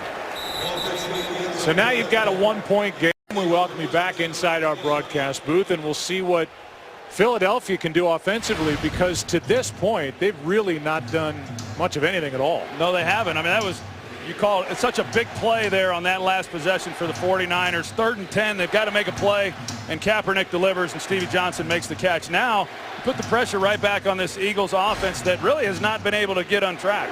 They have struggled. Vic Fangio had this team prepared coming in with all the different looks and the things that they can do to exploit a defensive group. They've been outstanding.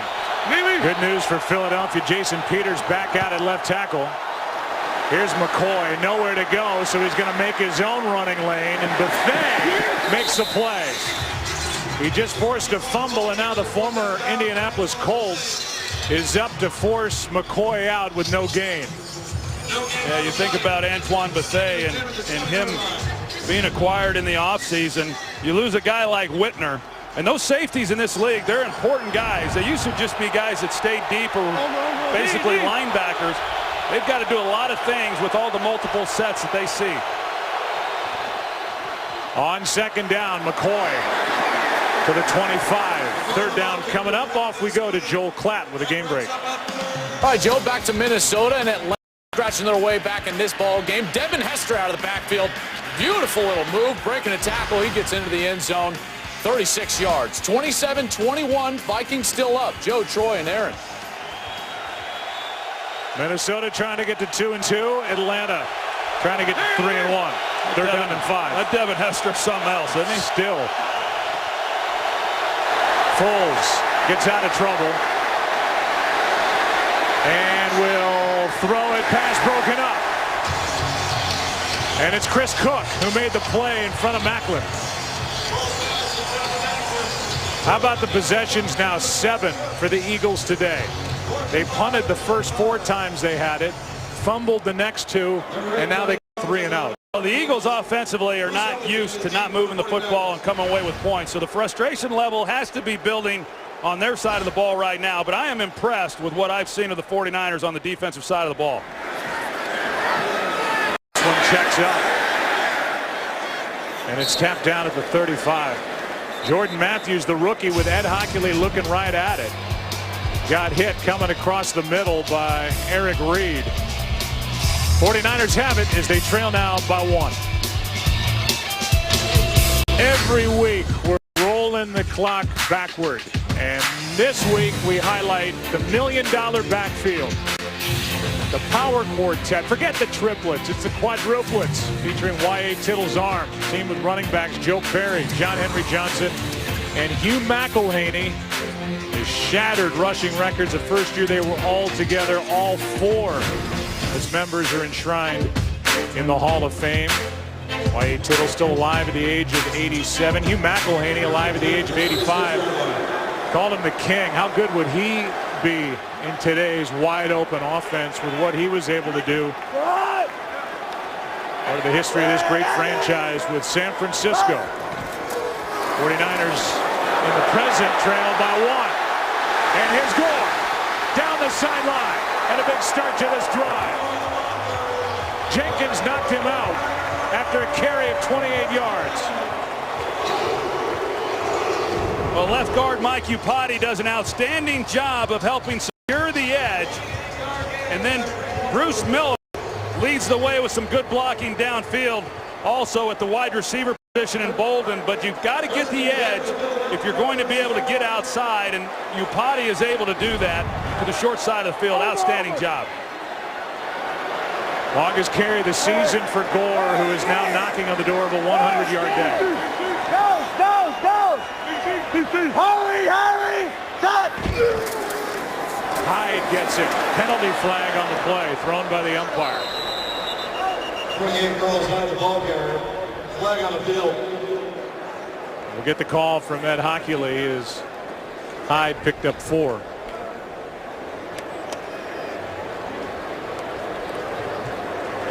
Defensive hands to the face, number 93. It's a 5-yard penalty and forced into the run. First down. That's Brandon Bear.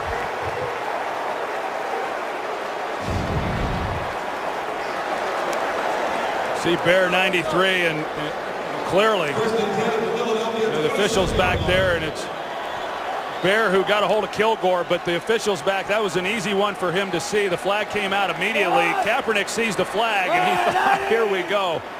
But it was called on the Eagles instead. Now false start. False start offense, number 28. 5-yard penalty and first down. It's Carlos Hyde. Well, so here they do go. First and 15 again. First and 15, down by 1. Phil Dawson today is hit from 29 and then 51. They're inside field goal range for him here, but you know Jim Harbaugh has bigger ideas than just getting 3. Well, they've got shots down the field here, Joe, if they want to take them. Come on. Ready! Blitz. 49ers pick it up. Kaepernick finds Crabtree, and a good play made by Nate Allen. Immediate tackle on Crabtree after a gain of 3.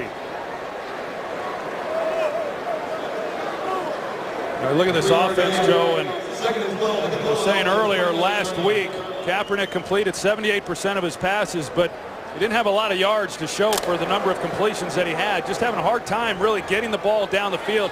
It's hard to sustain drives when you're not getting big plays. Handoff is to Hyde. Makes a couple of guys miss.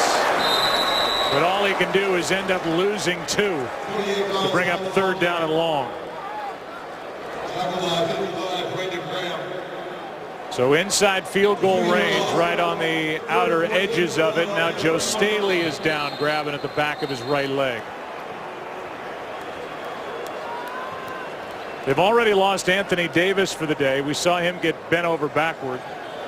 Jonathan Martin's in the game. The only other backup offensive lineman the 49ers have available is Joe Looney, if Staley can't continue. They've lost Vernon Davis as well.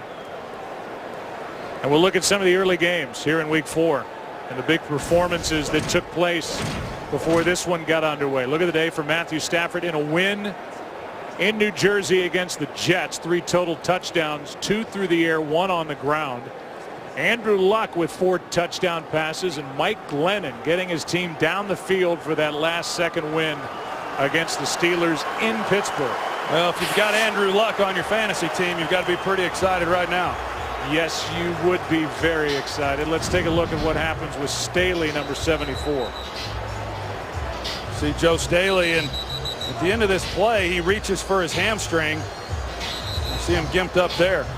But they're thin. I mean, they're not going to get any sympathy from the Eagles and all that they've had to deal with the offensive line. But as you said, Joe Looney, the only guy left to be able to come in off the bench as an offensive lineman and fill that void. So they move Alex Boone out to left tackle. He's next to Upati. They've got Looney in at right guard, and Martin is at right tackle. 3rd down and 14. Gore gets it. Got a long way to go, and he won't come close. But he's inside the 30 to make the field goal attempt that much closer as he picks up 3 Fletcher Cox on the tackle. Well, I like the call by the San Francisco 49ers, and Fletcher Cox does an outstanding job. Upati is there to make the block, and he plays it beautifully, Cox does, in being able to come off the block and make a play. But I think it's a good call to try to make this an easier field goal attempt. Wind has picked up a little bit as Dawson tries to get used to the wind currents inside this first-year stadium. From 46 in the lead, he is good.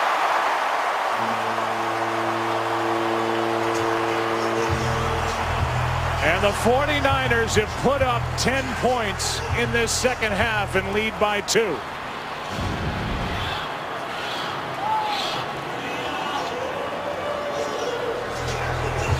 And he added by plenty as the 49ers regain the lead. Well, you start to get some points on these drives. You start to regain maybe some of the confidence that's been lost over the last couple of weeks. And, you know, we've talked about it, Joe, that for all that's happened here in San Francisco, you know, really even going back to the offseason, you know, you think about the cloud that was hanging over with Aldon Smith, and then you've got Vernon Davis holding out, and Alex Boone was holding out, and then Jim Harbaugh's contract situation, and then you have some injuries, and, you know, it's been a struggle for them from day one, but what they need to do is win a game. And it's amazing how in this league you win a game and then you win a second game and a third game and things start to roll again. This team's won too many games in this league. They got too many veteran players. As I said earlier, they've been in 3 straight NFC Championship games. They just need to get a win and then get going, and it was a nice job of retaking the lead. Polk will stay put. We go down to the field and Aaron Andrews. Joe, Troy mentioned after the Eagles' last 3 and out what the frustration level would be like for them. Well, I just watched Jason Peters calm down LaShawn McCoy after that 46-yard field goal was made. When that offensive line came over onto the sidelines, Nick Foles came over, LaShawn McCoy came over, Jason Peters even was talking to these offensive linemen that are trying to make do with all these holes, this patchwork line here. Somebody's looking for an answer, and of course Chip Kelly telling me before the half, we just have to create some holes here. Now the crowd's in it. First down, quick throw, Cooper. Got a block across the 25, and we go for a game break. Here's Kurt. Well, Atlanta has trailed all day long in Minnesota until this. Antoine Smith around the end, and there he goes. 42 yards on the touchdown run, 48 yards, pardon me, and Atlanta now has the lead, 28-27.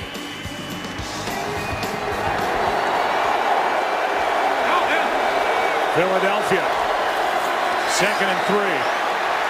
Foles gets hit as he let it go. Pass picked up, intercepted by Buffet.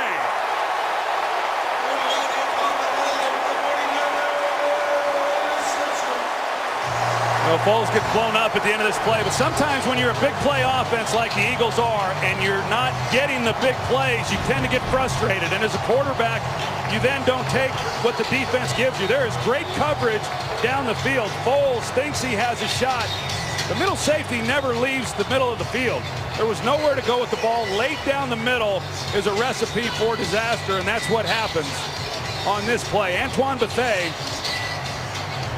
is able to come up and make a play. Jeremy Maclin had no opportunity to catch that ball. The Eagles now with 3 turnovers over their last 4 possessions.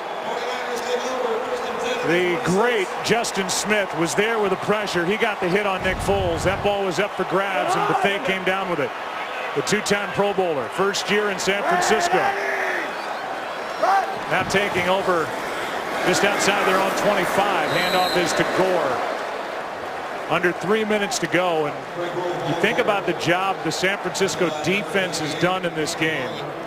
The third quarter's winding down. The Eagles have only 5 first downs in this game that average 22 a game under Chip Kelly, and Philadelphia has not run a play inside 49er territory. 2nd down and 9. And Vic Fangio gets a game ball. Hey, take loose. Red Eddie!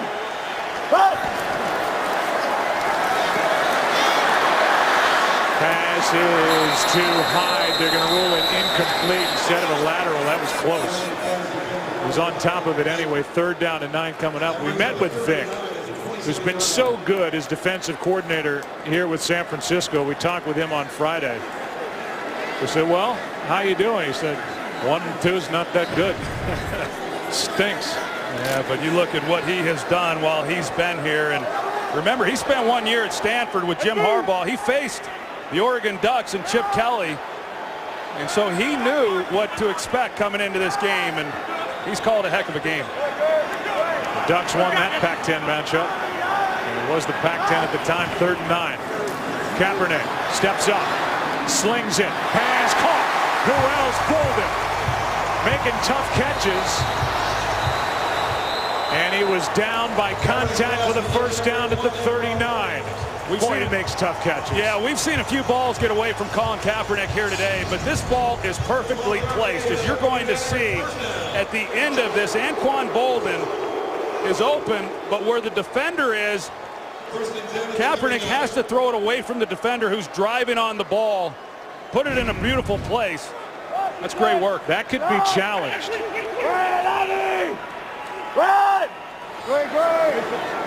49ers taking a long time to the line.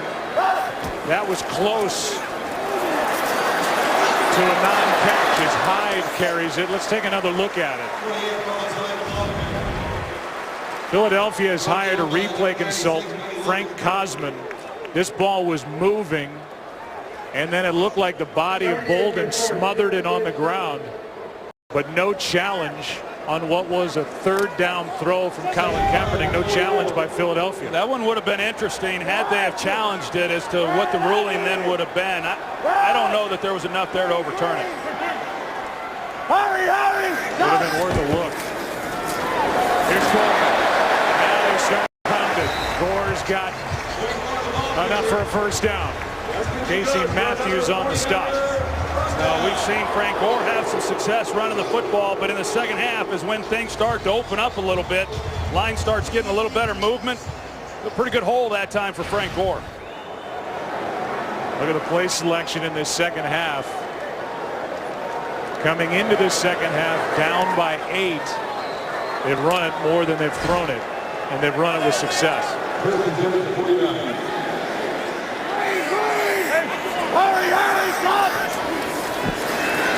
Here's Hyde. And the rookie hit Fletcher Cox after a gain of 3. That'll do it for the 3rd quarter here in Santa Clara, and Hyde comes out limping a bit. 49ers a 1-point lead, 10-7. Now they're back on top as they lead 23-21. Into the 4th we go. Back after this from your local Fox station. Well, Nick Foles has thrown for over 300 yards in each of the first 3 games. It's been a frustrating day for Nick. Just over 100 yards, 13 of 25.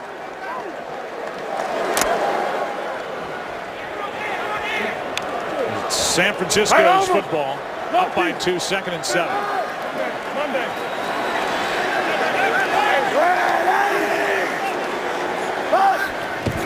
Fourth quarter underway.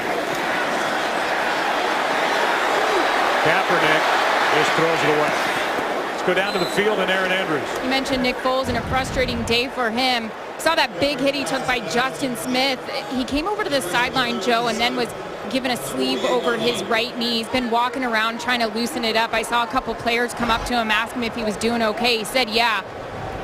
But there's another thing now for him. We saw last week it was his left side, looked like his ribs, his shoulder. Now it's his knee.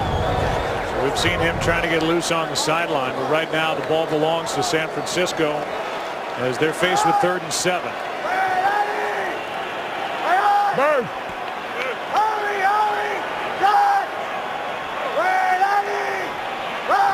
Staley back out there at left tackle for the 49ers. Pass is caught by Crabtree, short of a first down. Well played defensively by Boykin, who's back in the ball game. We saw him leave with a bad hamstring earlier. Fletcher was there as well. Yeah, and Harbaugh right now trying to make a decision, and he's made it. They're going to go for it on 4th down. Andy Lee started out on the field, was checking Harbaugh out, and this is that territory where, how much are you really gaining if you punt?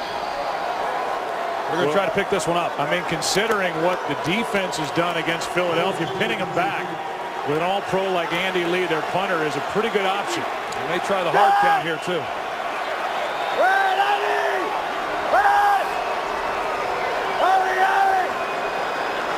And they work. trying to draw him offside. Instead, they'll punt. Well, he didn't want to use a timeout. Jim Harbaugh did not want to use a timeout. He was just going to take the delay of game. And then punt. And then punt. Give his punter some more room. And he wants to give the timeout back. You're right. Now they're left with only one timeout. Well, Kaepernick, I think Kaepernick turned. It just wasn't communicated very well. Kaepernick, with the clock running down, unable to draw the Eagles offsides. There it is. He calls the timeout. So now they're down to one timeout. Well, you saw that immediately. Harbaugh didn't want it. And they're going to punt anyway. So they get absolutely nothing out of using their second timeout. Yeah, those are the ones that hurt.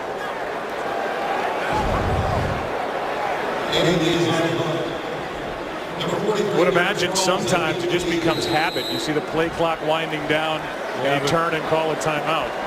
You got to be better than that, Joe. So 4th down and 2. Lee will try to pin him back. One of the best in the game at this very skill. And now Lee bangs it into the back of the end zone. So the 49ers really don't get much out of that at all. They use the timeout, and then Lee, their punter, punts it into the end zone. Eagles will have it at their 20, down 2. Today's game on Fox is sponsored by Sprint. By Universal Pictures' Dracula Untold, in theaters and IMAX October 10th. And by the agile, all-new Audi Q3, Stray the Course.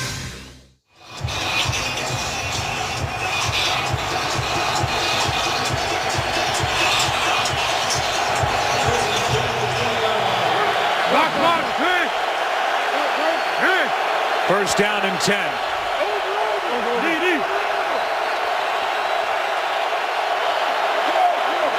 Starting at the 20. Ground game, nothing. LaShawn McCoy wrapped up by DeMarcus Dobbs. A loss of 4. Just too much penetration in the backfield. That's been the story, really, all season long for LaShawn McCoy. You can talk about defenses stacking the box, putting an extra defender down there. That's not what this is about. This is just getting beat up front. And DeMarcus Dobbs this time is the one who makes the play. He went right through Matt Tobin, who's making his first NFL start. Now Foles just got rid of it as he was dragged down by the rookie Aaron Lynch. And this makeshift offensive line here on the road with Peters and Tobin and Molk and Kelly and Harriman's at tackle is not holding up. No, they're not holding up, and neither is Nick Foles, because we saw him slow to get up after this play. Aaron Andrews talked about it. He got beat up last week against Washington. He's got some other injuries here in this game, and he's starting to get battered. 3rd down and 14.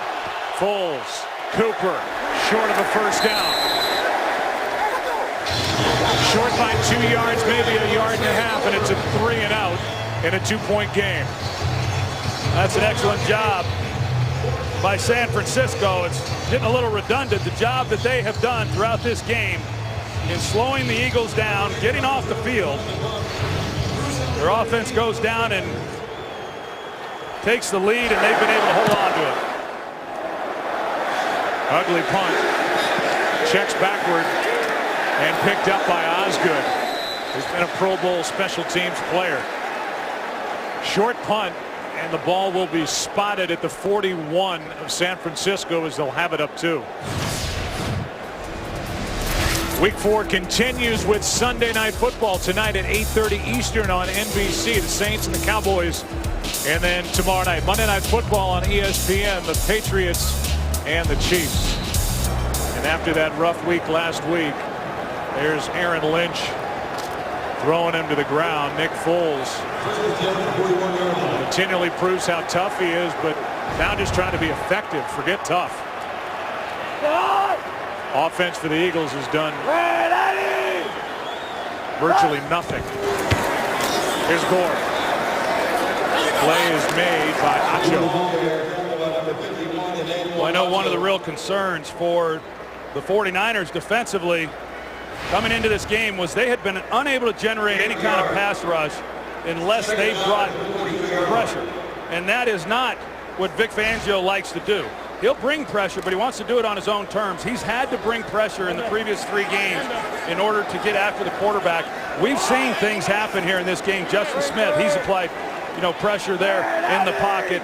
We saw DeMarcus Dobbs. They're starting to get to Foles without having to bring extra guys. Here's Gore.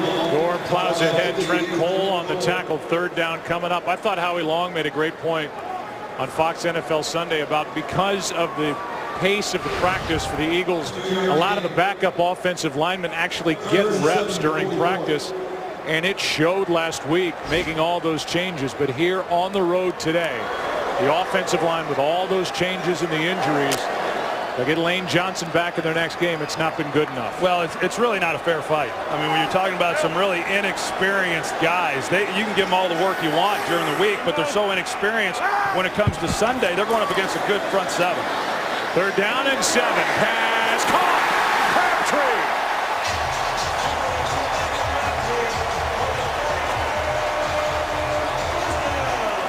25 yards on 3rd and 7. Yeah, it's Kerry Williams in coverage. Good pocket for Colin Kaepernick, and puts the ball high, and Crabtree goes up and makes a play. Those are the plays that they just haven't had a lot of here in the last week and a half. Some of these big chunks, but they're able to get it there. What a good catch by Crabtree. We saw leave earlier with a foot issue. He's back and has his 5th catch of the game.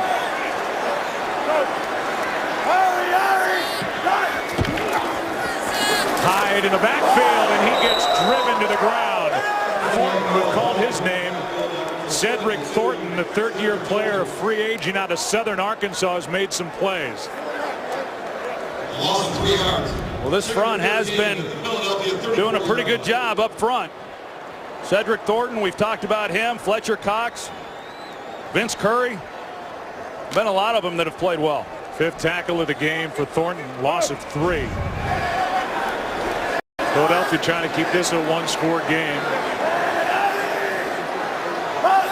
by holding San Francisco to a field goal try. On 2nd and 13, pass is caught. Carrier loses his helmet. He is knocked down 3 yards shy of a 1st down. 3rd down coming up. Yeah, we see a lot of the helmets. We've seen a few here today that come off relatively easily. And I've always marveled at it because back when I was playing, Joe, it was almost impossible to see a helmet fly off like that. But the helmets are much different. In their attempt to make the helmet safer to guard against head injury, the helmets have been fitted looser. And so that's why you see some of the helmets coming off the way that you do. But boy, it's dangerous. You see a helmet fly off and the ball's still alive. Worry about a guy taking a helmet to his head without his helmet on. Now 3rd down and 3.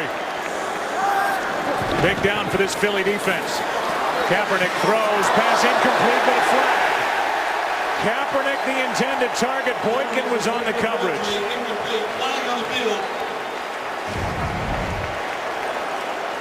See, they're in the slot. Crabtree running the drag route. It looked like there was some contact on the play. It's against San Francisco.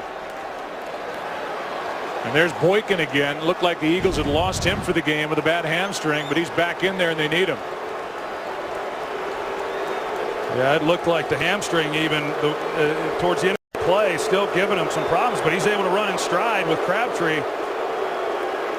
They're asking the Philadelphia sideline whether they want to take the penalty or not. Pass interference, offense, number 46. 10-yard penalty from the previous spot.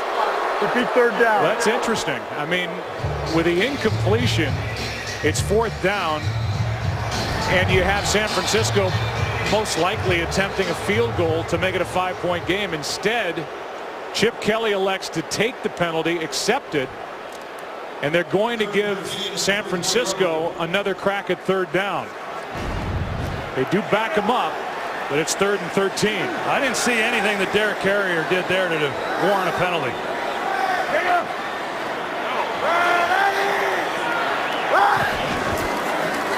Sprint left by Kaepernick.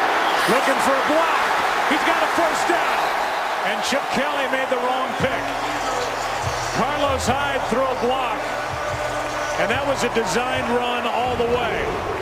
Yeah, the entire way. We saw Alex Smith do this in the playoff game against the New Orleans Saints. Of course, we've seen it a lot with Colin Kaepernick. You potty the left guard, he's able to get around on the corner, and then the block down the field by Carlos Hyde is what really sprung Kaepernick up that sideline. I just don't understand how you accept that penalty and give Kaepernick and the 49ers another try on 3rd down instead of 4th and 2.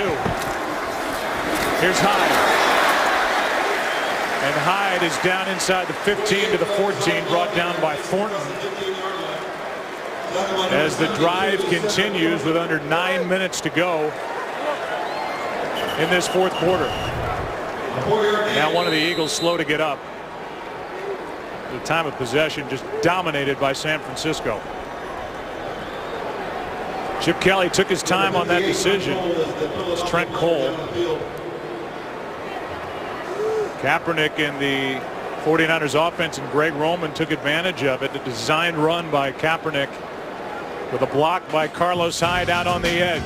It'll be 2nd down when we come back for the 49ers, who lead by 2. Trent Cole looks all right. Has to come out for a play. It's 2nd down for San Francisco. 5 yards to go. With the ball inches outside the 13.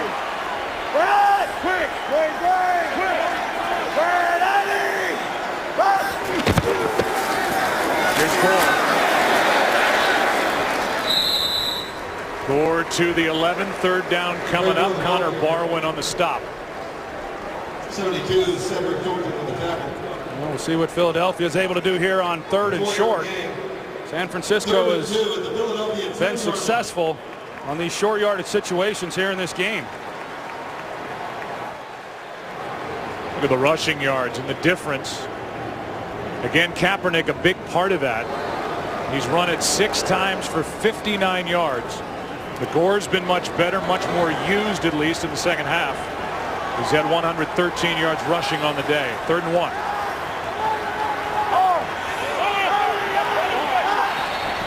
And another delay of game.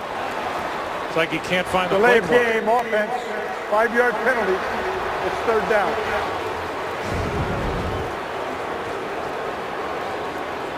Just completely losing track of the play clock, and a 3rd and a long 1 becomes 3rd and a long 6. Yeah, those types of penalties, they cost you games, and it's the 3rd time now he's lost track, or 2nd time he's lost track of the play clock. The other time was when he called timeout and he shouldn't have. 59. Those are big mistakes. Here's Hyde. Well played by Philadelphia. A field goal try will be forthcoming. First guy there was Malcolm Jenkins, who has an interception return for a touchdown in this game. Well, you think about what that penalty meant.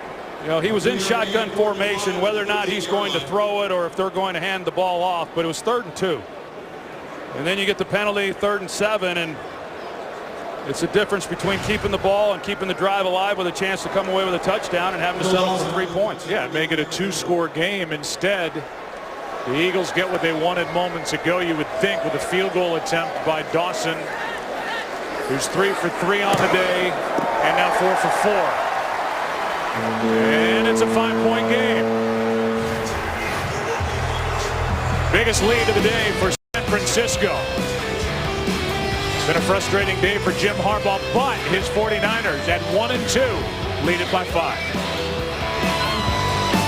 Today's game is sponsored by the new Samsung Galaxy S5. The next big thing is here. It's America's game of the week, a 5-point game with 6.5 to go. 31-yard field goal by Dawson makes it a 5-point game at the end of a drive that took over 6 minutes off the clock.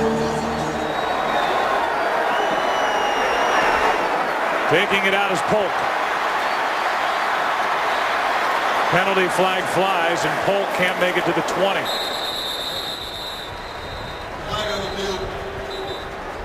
The Eagles, who have 127 yards of offense on the day, have not had a snap happen beyond their own 43-yard line. During the return, holding by the receiving team, number 51.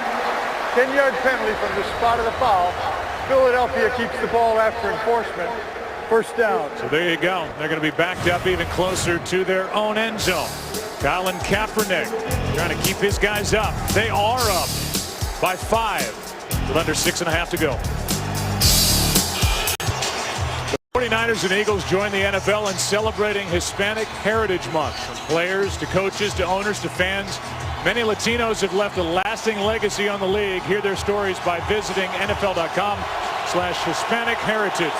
We'll show you the penalty after a play as the Eagles start with it down by 5 at their own 9. Looking for something offensively, and they get it with Maclin to start the drive. Brought down by Cox.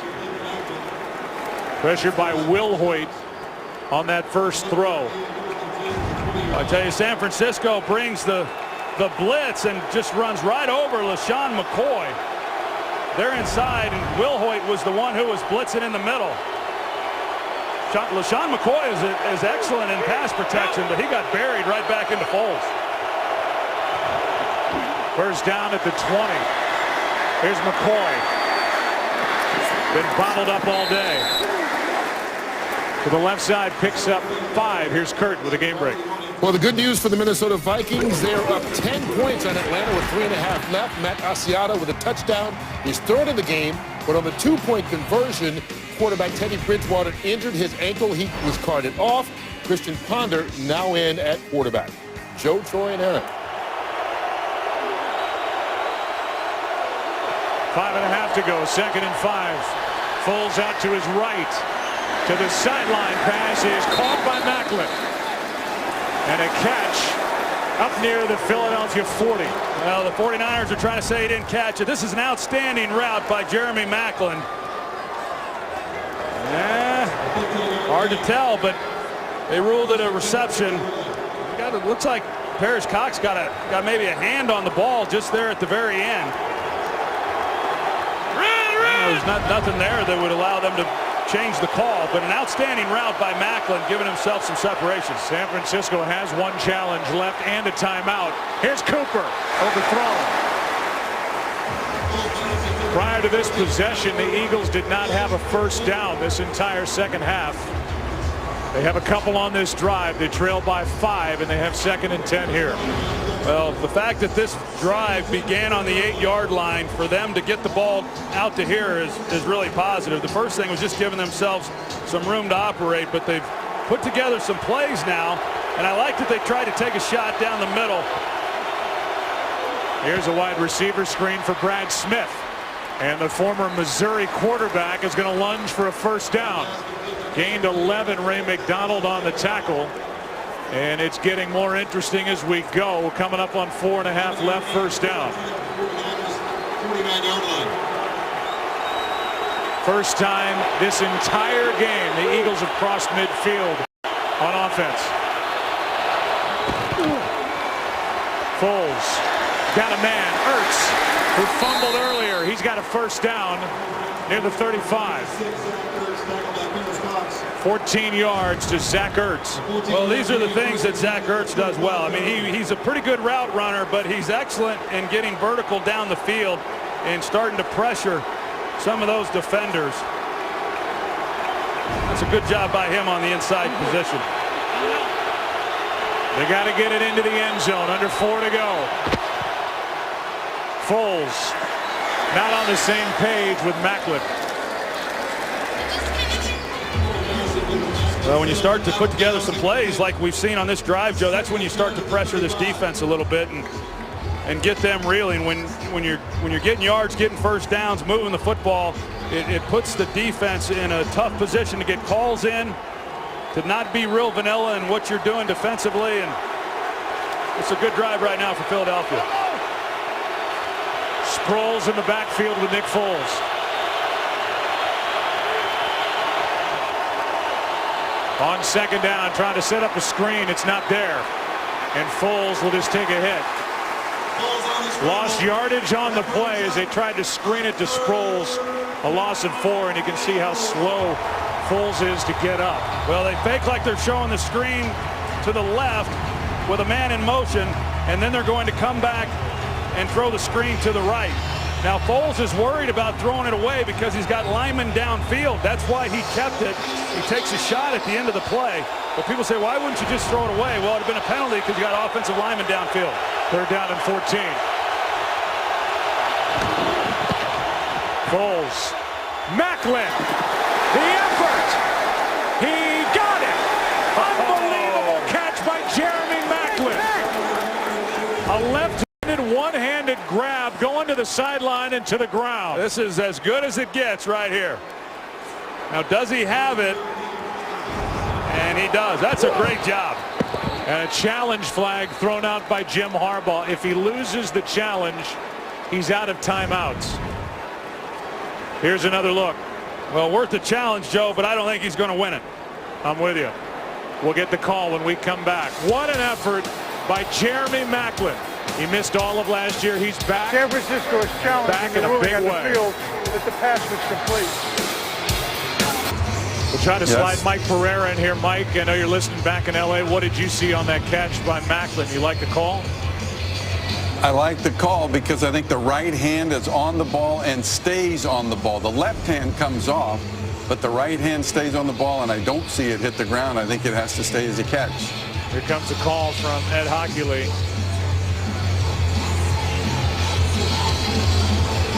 If the challenge is not successful, they said the 49ers are out of timeouts.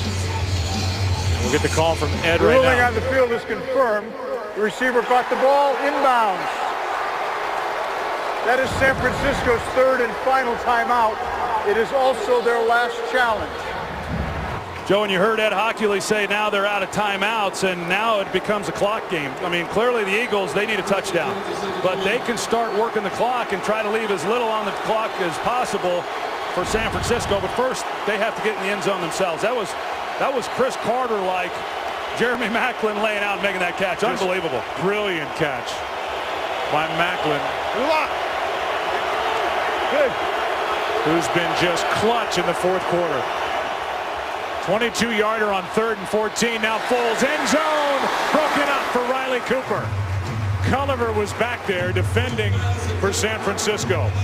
Tell you, that was disaster written all over it for Nick Foles. This ball, he's fortunate that Eric Reed wasn't there. If that ball's thrown any lower than it was, Reed has a chance to maybe make a play. Having said that, Cooper was there. Culliver got his hand in there a bit. Now 2nd and 10.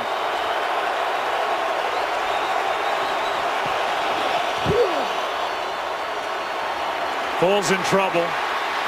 Gets a block. Pass is caught by Jordan Matthews. And they're going to mark him out of bounds with a 1st down. And that's the 6th first down on this drive, which is more than the Eagles had in their first 9 possessions. Well, Chip Kelly's been sending everybody down the field. They want to take a shot in the end zone on 1st down. They don't get it. They're trying to take a shot on 2nd down too. But Foles didn't like what he saw. Matthews works back down the sideline for him. It's a nice play. Yeah, but I'll tell you, first down. They got a really fortunate spot to get the 1st down.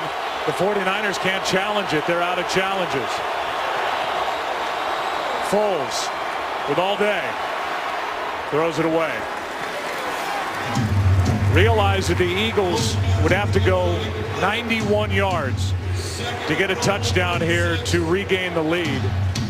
They had 127 yards of offense this entire game before this drive started. Well, I'm sure Chip Kelly would love to run the ball. He'd love to give the ball to LaShawn McCoy and start taking time off the clock, pick up 1st downs, get it in the end zone. But they've been unable to do that, and he's had to rely on throwing the football with Nick Foles. 13th play of the drive. There is McCoy down to the 1. Where it will be 3rd and goal with 2 cracks at trying to get it into the end zone. And they can let this run down to the 2-minute warning. Something the Eagles don't do a lot of, but they'll just sit tight and let it go to the 2-minute warning here in Santa Clara. It'll be 3rd down and goal because of a challenge, because of poor play clock management. The San Francisco 49ers are out of timeouts. They figure to get it back. But with how much time and what will the score be? This a third down catch by Macklin might lead to a game winner here in Santa Clara. Eagles face with a third down and goal. The ball inside the 2.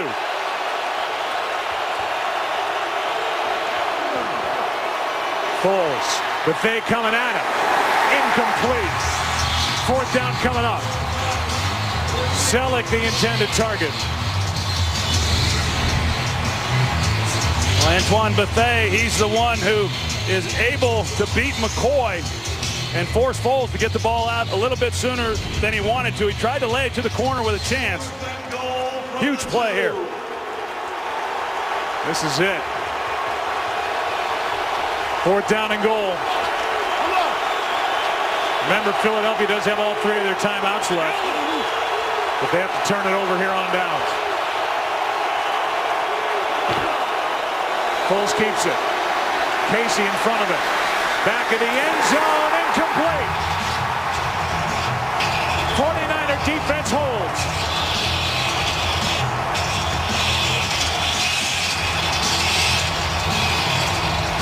I like the play, Joe, in terms of trying to get Foles outside the pocket, but because Foles is not a runner, he doesn't apply the pressure to the defense the way a guy like Kaepernick might. You can see as he sprints out to his right, if he was faster, he's able to then put pressure on the 49ers, but he has to get the ball out of his hands. They're going to get to him. The rookie Aaron Lynch with pressure. And it's just good coverage. You can see what Nick Foles saw, just really not much of a chance anywhere to try to fit one in. Now remember, Philadelphia has all 3 of their timeouts left. There's 1:50 left on the clock. And so this game's not over. And if San Francisco is faced with a 3 and out, they're going to give Philadelphia a short field.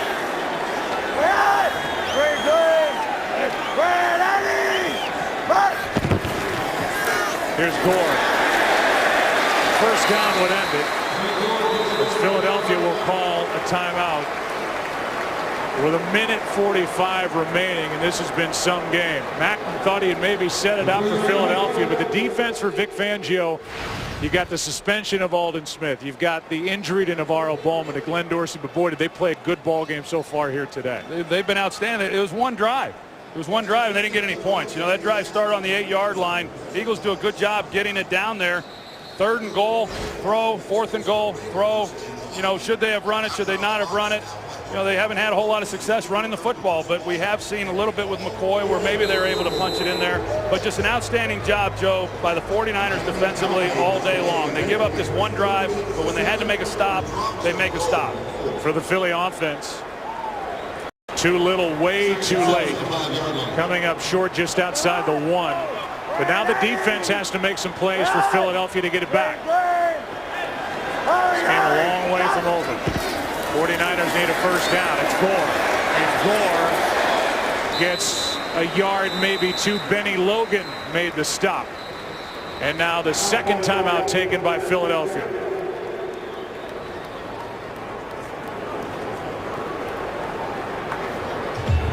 We welcome in a new audience. This has been some kind of game here in Santa Clara. The Philadelphia offense has been shut down after 3 really good weeks. This was a 55-yarder to Frank Gore for a touchdown earlier in this ball game. Malcolm Jenkins with an interception return for a touchdown.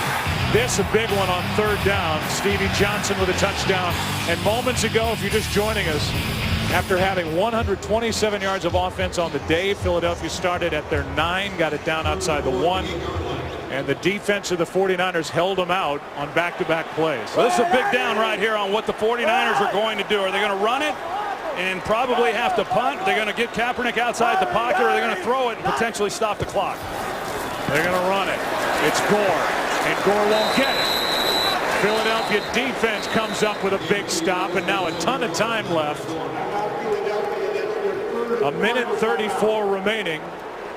and both sides are out of timeouts. The 49ers were 1 first down from winning this game running out the clock. So now you're faced with 3rd and medium, and Jim Harbaugh was faced with a decision. What are you going to do? Are you going to run the ball, make the Eagles burn their last timeout, and in all likelihood not pick up the first down, which is what happened, or do you throw it, and if it's incomplete, now they've still got a timeout and the clock stops. They elect to run it, and they're going to give the Eagles another opportunity, relying on that Vic Fangio defense to do the job once more. Meanwhile, Sproles has an 82-yarder for a touchdown in this game, his 4th career punt return for a touchdown. Going back to 1940, teams with 3 or more return TDs is what Philadelphia has today, are 71, 1, and 1. But they trail here by 5. Lee needs a good one. Sproles a chance to run a bit. Osgood can't bring him down. Penalty flag on the play. 8-yard return after a 50-yard punt by the 4-time All-Pro Andy Lee.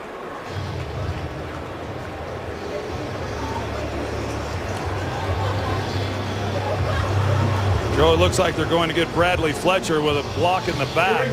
Go block in the back by the receiving team, number 24. You got it. 10-yard penalty is enforced from the spot of the foul. Philadelphia keeps the ball after enforcement. First down. So 10 valuable yards marked off against Philadelphia because of this on Kasim Osgood. Not much there, but a flag nonetheless. And the ball will be placed at the 31. They have to get it into the end zone. Let's get another look.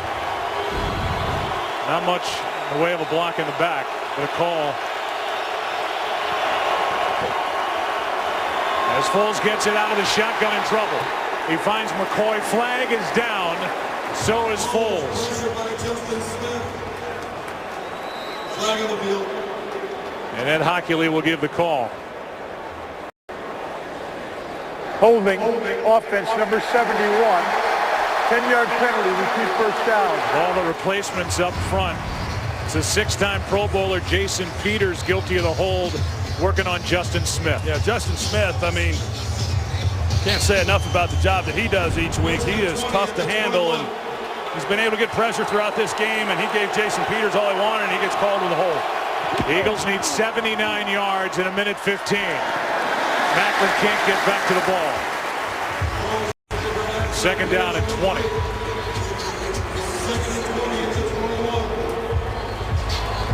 Sproles checks in. McCoy checks out. You know, 2nd and 20. You look at this offense there. 2nd in the league in plays, pass plays of 20 yards or more. They can get this in a hurry. Sproles out of the backfield. Play made by Lynch. And that rookie has been some find. A 5th rounder out of South Florida. That had no chance. Aaron Lynch, he sees it the entire way. He's right there to make a play. The Eagles just have not gotten anything on this drive. 3rd and 24. Down the middle. Pass incomplete. And we're down to 4th down. Zach Ertz, the intended target. And in a game that they were calling a must-win for the 49ers at the start of the week.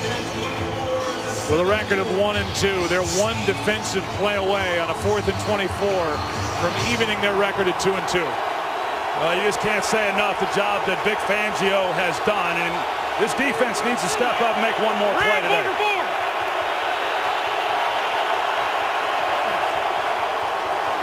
Foles. Picked off. Game over. Intercepted by Parrish Cox.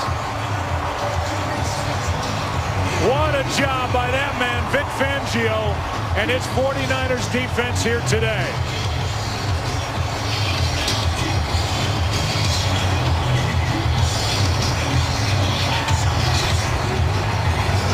It'll be the first loss of the season for the Eagles. And on 4th and 24, too far to go. And Foles just tried to throw it into heavy coverage. Cox was there. Well, they get hurt immediately by the penalty. They're facing, 1st and 20, but not one play did they run looked like it had a chance. I mean, the 49ers were all over every one of them. They do a great job. This is going to be a good week for San Francisco. It's been a few weeks since they've had an opportunity to feel good, and we talked about it coming in, Joe, what a win would do for this ball club. They've done too much. They've got too good of players to not play better and win more games. This puts them right back in the middle of the race. There's a lot of respect between these two coaching staffs with Jim Harbaugh and Chip Kelly. Fourth turnover of the game basically ends it. The pick by Parrish Cox. We'll take a break. Come back and wrap up our day after this.